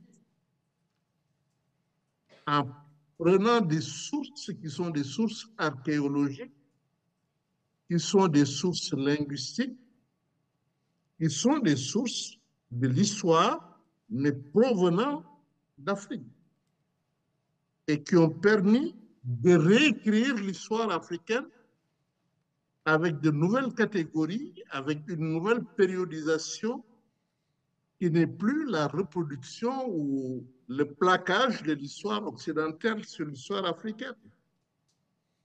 Et c'est justement ce que les autres disciplines devraient faire du point de vue scientifique,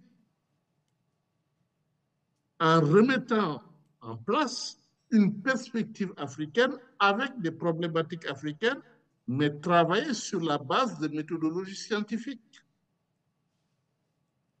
Et c'est cette approche endogène qui devrait être aujourd'hui appuyée et permettre d'aller plus loin dans la transformation de l'éducation en Afrique.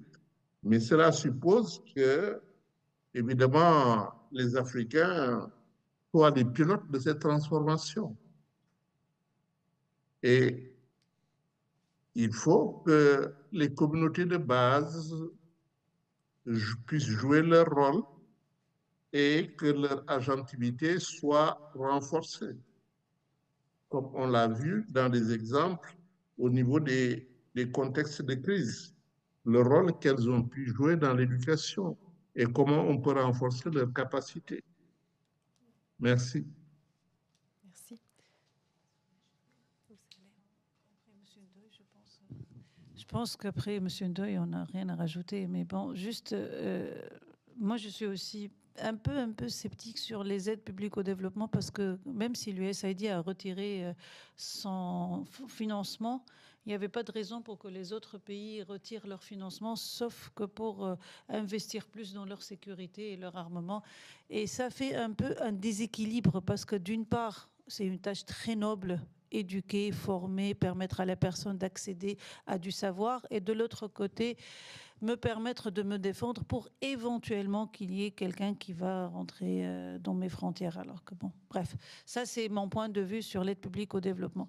Après, moi je pense que les pays aussi doivent fournir un effort pour augmenter le financement de l'éducation dans leur propre pays. Là, je prends le cas de la Guinée qui maintenant, elle a financé nos programmes, pas par une aide publique au développement, mais c'est la Guinée elle-même qui a financé le programme IFADEM pour former leurs enseignants. Donc, il y a certains pays qui se prennent maintenant en charge pour dire, voilà, nous, on va former nos enseignants, on va travailler sur les langues nationales par nos propres moyens.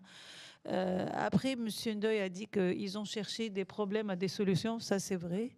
Mais je pense que ça a un peu changé les dernières années parce qu'il y a eu une mise en place dans plusieurs pays de ce qu'ils appellent les GLPE, les groupes des partenaires dans l'éducation. Donc ça, généralement, c'est coordonné par l'UNESCO, l'UNICEF ou la Banque mondiale. Et donc là, tous les partenaires pour l'éducation se réunissent et travaillent sur le plan sectoriel de l'éducation que le pays a mis en place pour financer justement des parties que le pays a demandées. Je pense que les dernières années, cette partie d'aide publique au développement a été mieux harmonisée et mieux structurée. Par contre, on n'a pas un peu prévu cette rupture et cette coupure drastique là des financements que je trouve dommage parce que les pays ont vraiment besoin de ça.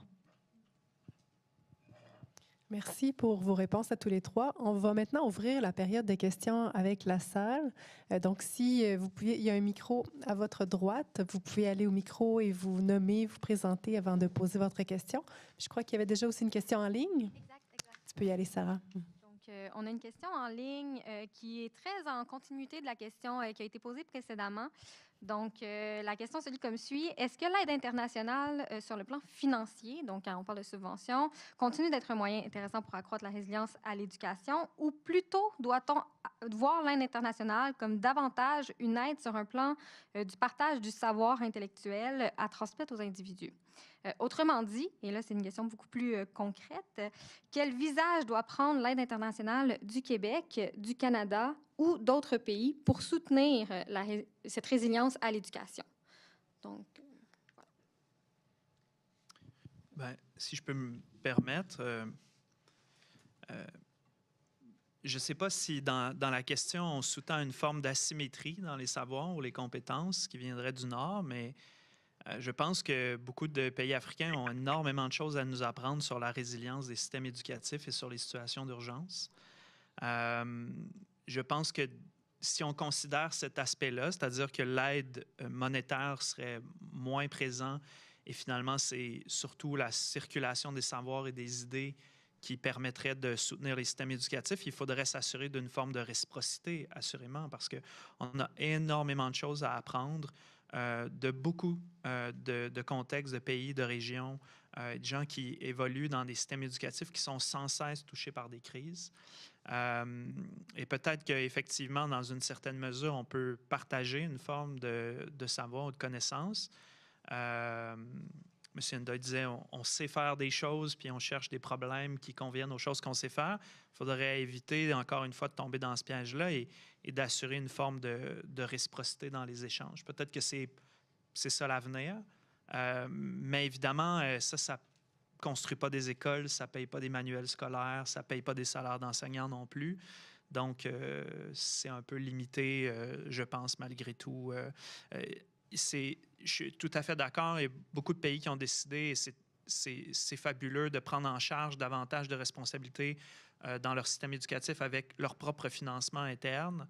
Il y a des pays qui veulent s'affranchir aussi de l'influence internationale sur ces questions-là. C'est tout à fait légitime. Mais pour beaucoup de pays, c'est encore extrêmement difficile, dans les conditions dans lesquelles ils sont, de dégager suffisamment de fonds pour financer leur système éducatif à 100% avec des fonds propres internes. Donc, nécessairement, pour soutenir ces systèmes-là, le relèvement post-crise, il faut qu'il y ait de l'argent qui arrive d'ailleurs. Donc, ça, c'est encore malheureusement nécessaire dans le monde dans lequel on vit. Et même si on échange des idées, on coopère davantage et qu'il y a une forme de réciprocité dans ces échanges-là, malgré tout, comme je le disais, ça ne va pas rémunérer davantage d'enseignants. Donc, malheureusement, ça va être encore nécessaire si les pays n'ont pas, en fait, dans tous les cas, on n'a pas les moyens d'assurer à 100% le financement d'un système éducatif.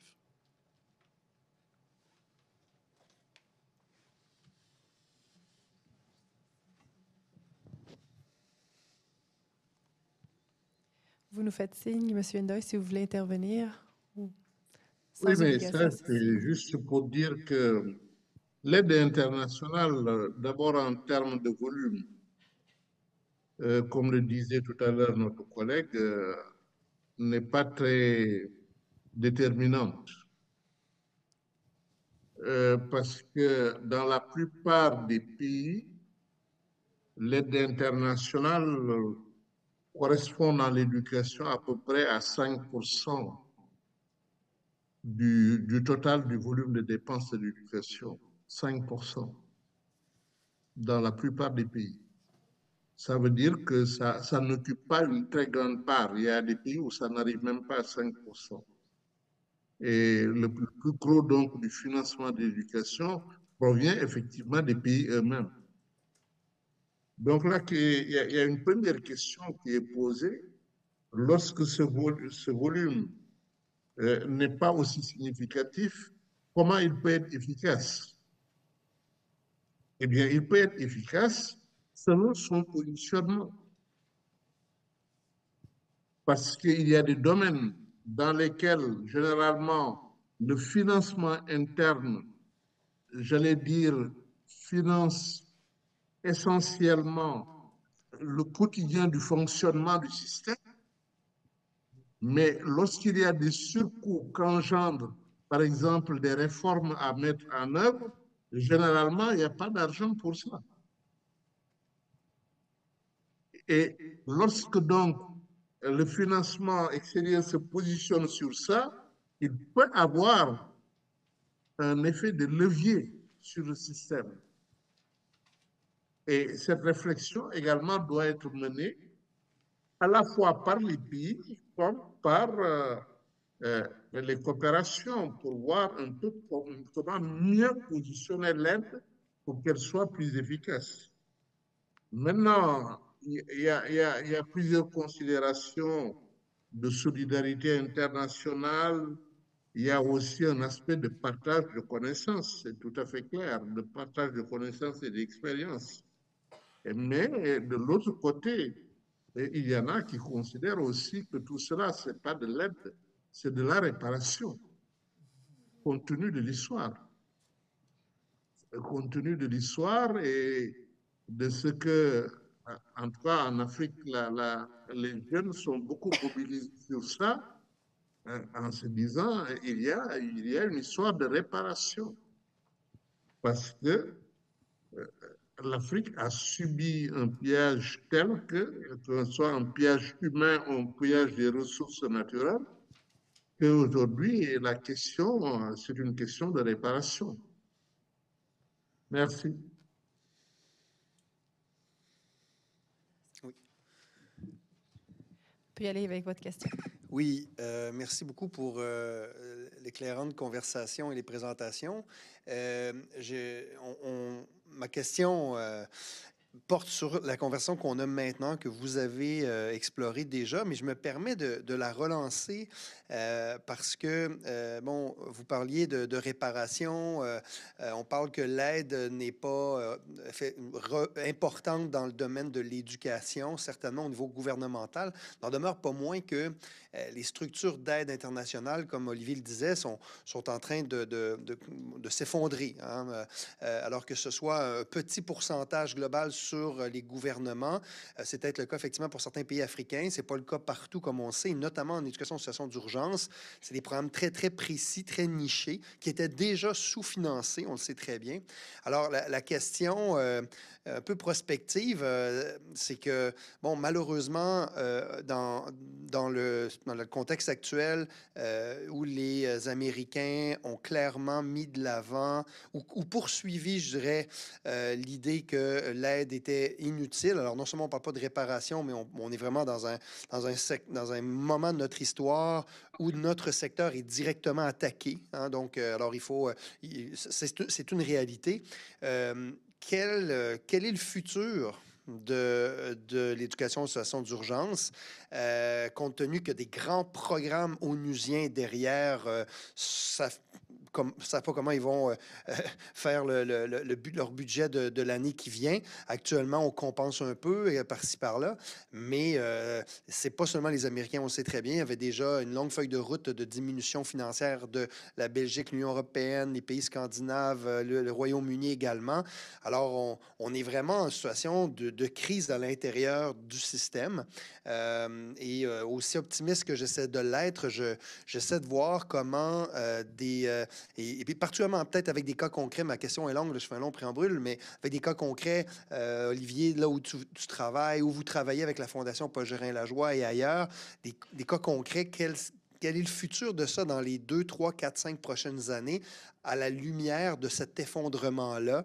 Je vous entends bien sur le fait, évidemment, qu'il y a beaucoup de savoir local, qu'il y aura de la résilience sur place, mais l'argent est fondamental, ici comme ailleurs. Alors, je lance cette question-là aux 3 panélistes.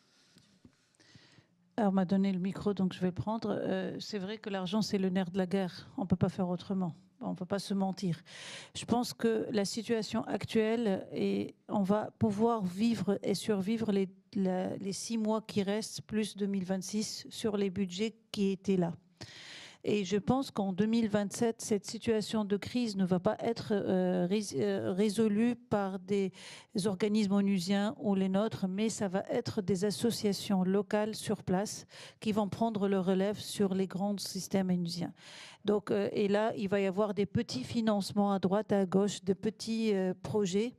Mais là où on doit se préparer, c'est qu'on doit outiller ces petites associations pour pouvoir intervenir. Et d'ailleurs, c'est là où je veux travailler les prochains mois, c'est pour donner tous les outils possibles et imaginables à ce qu'ils prennent la relève, que nous, on prend le rôle d'expert parce qu'on ne peut plus être sur le terrain, on n'a pas d'argent pour être sur le terrain, mais on développe des ressources éducatives libres pour pouvoir former l'enseignant qui va enseigner dans une situation de crise, donner le maximum d'outils à l'élève pour que ça soit quelque chose de plus automatisé et que ça passe un peu plus par le savoir local que par quelque chose qui vient d'en... Mais malheureusement, la situation est telle qu'on doit faire ça bientôt outillé que être sur place pour déployer. En tout cas, de mon point de vue et de le point de vue de l'Institut que je dirige. Peut-être, pour répondre à ta question, François, par rapport au contexte dans lequel moi je mène des projets de recherche ou l'équipe en mène, ce qu'on voit présentement, c'est qu'il y a on parlait des travailler sur les intersections, sur les vulnérabilités multiples. On voit que dans beaucoup de programmes éducatifs en situation d'urgence, en particulier chez les populations réfugiées ou déplacées, il y a un démantèlement de certains services. Il y a un programme alimentaire à l'école qui disparaît, produits menstruels pour les filles, même chose qui disparaît et autres. Le ratio d'élèves enseignants risque d'augmenter aussi par le fait même. Peut-être que le contexte dans lequel je travaille est différent de celui de Mme Larousse, mais dans le contexte où moi je mène des projets de recherche, c'est déjà les acteurs locaux qui sont les agents opérationnels. Donc, soudainement, ils se retrouvent sans l'appui financier qui vient de l'étranger. L'expertise, ils l'ont déjà, c'est eux qui font le travail depuis des années. Mais là, ils vont se retrouver avec moins de moyens. Dans les situations d'urgence, ce qu'on voit aussi beaucoup, c'est qu'il y a une forme d'exploitation des enseignants réfugiés ou déplacés aussi. Souvent, on n'a pas le droit de leur payer un vrai salaire. On leur donne une sorte de incentive wage qui est vraiment minimal pour arriver à survivre. Donc, il y a une forme d'exploitation qui risque de s'accentuer encore plus. Peut-être que même cet argent-là va disparaître, puis les gens vont travailler seulement par vocation, de façon occupationnelle aussi, hein, pour leur propre santé mentale aussi, de sentir qu'ils font la différence et qu'ils sont impliqués. Donc, peut-être que la forme qui existe déjà d'exploitation des enseignants réfugiés ou déplacés risque de s'aggraver encore plus. Évidemment, peut-être que le public en général est la solution, c'est-à-dire que peut-être que si les financements de soutien au développement de certains pays comme les États-Unis, la France, la Grande-Bretagne et d'autres sont démantelés, peut-être que le public pourra prendre la relève, voudra prendre la relève. C'est une grande question. Dans le domaine de la santé, il y a des ONG comme MSF qui ont fait ce virage-là il y a longtemps. Peut-être qu'il y a des ONG dans le domaine éducatif qui voudront faire le même virage pour continuer à pouvoir financer leurs partenaires locaux qui travaillent sur le terrain avec les élèves déplacés ou réfugiés. Mais je pense qu'à moyen terme, on va voir une augmentation des chiffres des enfants qui n'ont pas accès à l'éducation dans les situations d'urgence. Je pense qu'on avait fait bouger légèrement l'aiguille dans les 10 dernières années sur l'accès à l'éducation. Je pense qu'on va perdre, en fait, d'ici 2-3 ans, on va perdre l'avancée qu'on avait eue de ce côté-là en termes d'accès parce que des programmes vont disparaître, des écoles vont fermer ou vont être endommagées dans le cas d'une polycrise et on ne pourra pas les reconstruire ou les rendre sécuritaires pour pouvoir les réouvrir parce que faute de financement. Donc, j'ai l'impression que c'est un peu à ce qu'on va assister, du moins concernant vraiment l'éducation en situation d'urgence et les populations déplacées.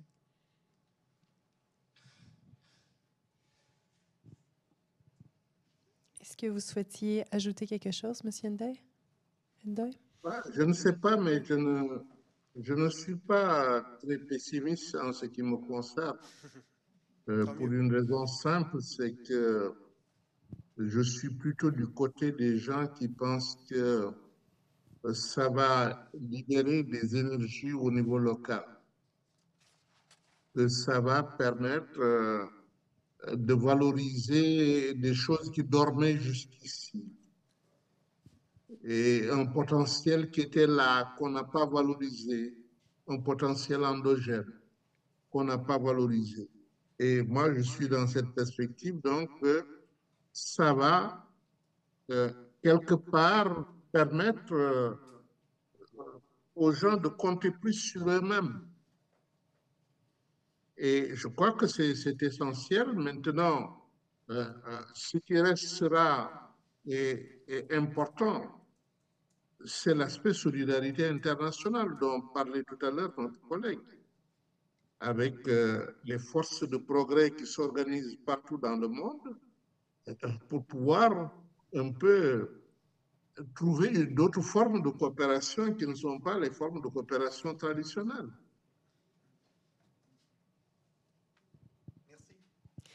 Merci aux 3 panélistes d'avoir répondu aux questions. On peut les applaudir.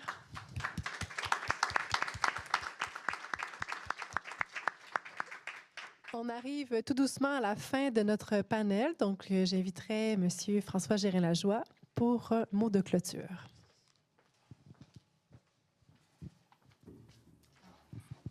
Est-ce que vous m'entendez? Oui, c'est bon. Soyons positifs quand même. Il y a vraiment situation d'agir, comme vous avez pu l'entendre. Mais moi, je vais continuer un petit peu dans cet esprit de construction et dans cet esprit positif, si vous voulez bien. D'abord, je vais remercier Mme la ministre des Relations internationales, Mme Biron, pour son témoignage tout à l'heure. Je l'ai entendu plusieurs fois en entrée de scène de ses discours parler de la doctrine Gérin-Lajoie, que ce soit au Corim, que ce soit au Sommet de la francophonie à Paris, ou devant notre jeune Ivoirien, Lovam Krenoum, finaliste de la dictée PGL, qui est devenu une vedette internationale africaine devant la mairesse de l'Île-de-France. Merci beaucoup à vous, membres du panel, Olivier, Mamadou, Mona, pour avoir très bien couvert le sujet polycrise et résilience, repenser la coopération et l'éducation en situation d'urgence. Et surtout, quand même, nous proposer des solutions. Un grand merci à toi, Marie-Ève, en tant que modératrice et animatrice. On peut les applaudir encore une fois. Ce que me demande souvent mon équipe quand je prends la parole, c'est de vous parler de Paul Gérin-Lajoie, de l'homme.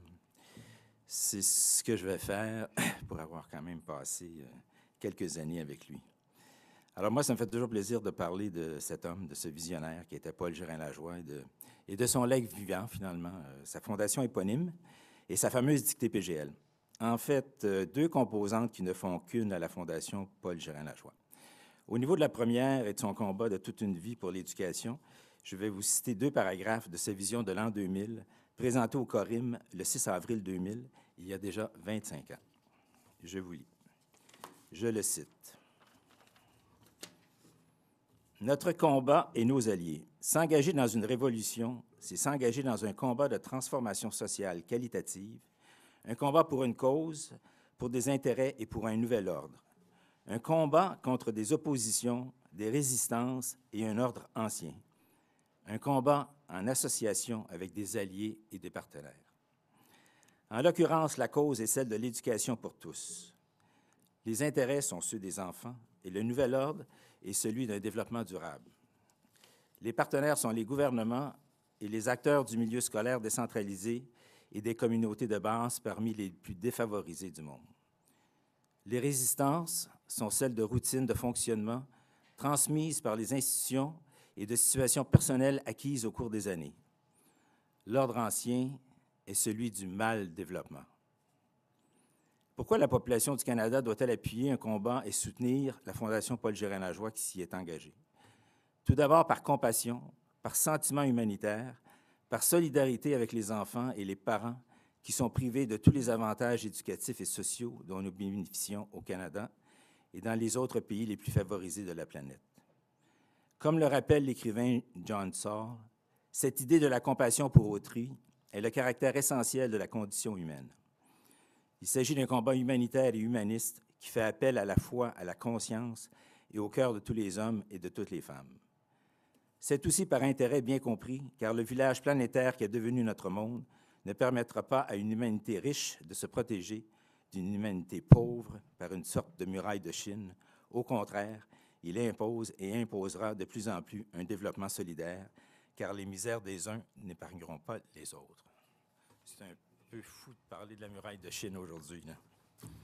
Ceci dit, la deuxième partie, on fait partie maintenant de cette communauté de la langue française. Et pourquoi la dictée PGL? La dictée PGL, pour Paul Gérin-Lajoie, c'était un vecteur par excellence de son esprit de communicateur. Je vous rappelle que le magazine Maclean titrait en 1963 Paul Gérin-Lajoie, cet homme distant, a le peuple avec lui. Certains d'entre vous ici dans la salle, peut-être que vous n'êtes pas très, très nombreux, mais vous vous souviendrez sans doute des tournées provinciales du Bill 60 et de l'Opération 55 afin de bien expliquer la réforme du système éducatif au Québec. Eh bien, la dictée PGL, qui se répand aujourd'hui même au sein des entreprises et des institutions, c'est ce même axe de communication qui nous permet ce rapprochement vers monsieur et madame tout le monde, tout en valorisant la langue française, et c'est pour nous, à la Fondation, et ça va le demeurer, le vecteur par excellence du développement humain. Cette langue qui nous permet d'écrire un monde meilleur, juste et équitable. Je pourrais m'arrêter ici, mais je profite de l'auditoire qui est en face de moi pour me permettre de rêver, un peu comme le faisait PGL. Ce n'est pas un secret que papa avait dans sa poche de son veston côté cœur la citation de Nelson Mandela « Si on peut y rêver, on peut le faire », reprise souvent par Barack Obama. Et là, je continue. En fait, John Parizallan a dit de Paul Gérin-Lajoie qu'il était le meilleur premier ministre que l'on a jamais eu. Pourquoi pas alors le retrouver en bronze sur la colline parlementaire entre ses deux collègues et révolutionnaires tranquilles, les premiers ministres Jean Lesage et René Lévesque, et pas trop loin de sa grand-mère Marie Gérin-Lajoie, à qui il a voué sa carrière à la toute fin de sa vie. L'éducation, c'est le socle, le fondement d'un peuple. Le Québec est autonome en mesure, est autonome et en la matière, il peut prendre une place prépondérante en francophonie, mais aussi dans le monde. Dans ce monde où la démocratie illibérale, comme nous l'a mentionné Henri-Paul Normando lundi, apparaît petit à petit. C'est à nous, peuple québécois, à faire contrepoids à ce mouvement. Paul Gérin-Lajoie nous a montré la voie. Aussi, est-ce que c'est à partir de cette reprise, est-ce que c'est justement sur la question des réciprocités des savoirs, comme tu le mentionnais tout à l'heure, Olivier? Probablement que c'est une bonne piste. Je vous remercie pour votre écoute et je vous remercie encore une fois, panélistes et membres du panel. Et, comme le veut la tradition africaine, je laisserai la parole à notre ami Mamadou Ndoye, à titre de sage, pour conclure la conférence ce midi. Oh, micro Mamadou.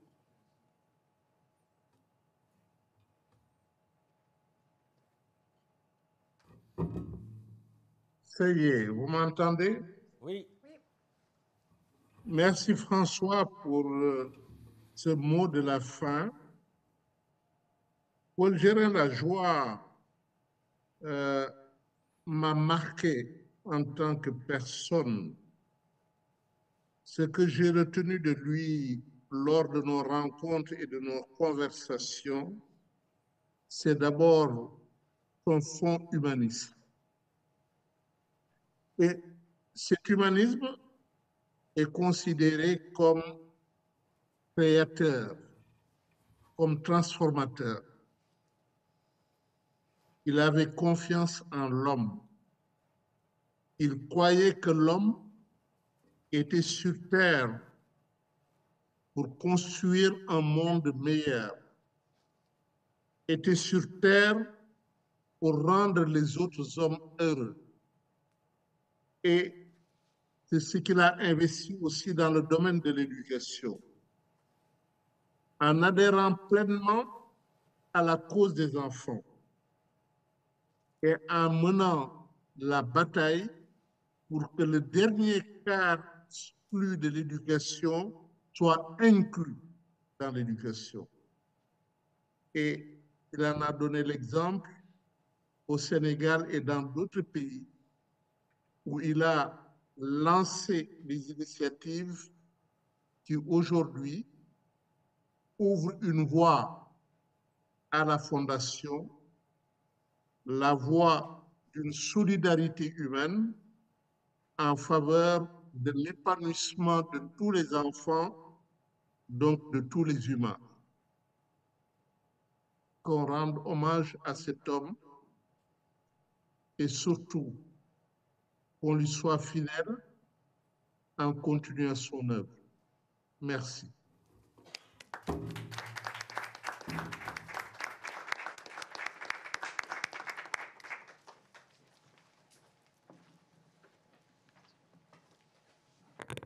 Merci beaucoup, M. Gérin-Lajoie. Merci beaucoup, M. Ndoye, pour ces merveilleux mots de clôture. Je mettrai fin à l'événement, mais avant, je vous invite cordialement, au nom de l'IEIM et de tous nos partenaires, à nous accompagner pour un café où il y a également une exposition de la Fondation Paul Gérin-Lajoie. Donc, ça a lieu dans l'aire de repos situé tout de suite à gauche des ascenseurs. Et avant de quitter formellement, on vous invite aussi à nos événements, au reste de notre programmation de nos RVGL. Il reste un événement aujourd'hui à 16h sur le droit international humanitaire et l'environnement. Et nous avons également un autre événement demain à 16h sur l'avenir de la doctrine Gérin-Lajoie, donc pour son 60e anniversaire. Les deux événements ont lieu à la salle ici même. Et sans plus attendre, donc je vais vous inviter cordialement. Et pour terminer, dernière chose, dernier petit mémo, nous avons également un sondage de satisfaction pour toutes les personnes qui sont présentes dans la salle, mais également en ligne. On vous invite fortement à y répondre pour qu'on puisse continuer de créer des événements qui vous attirent et qui vous font venir. Voilà, merci.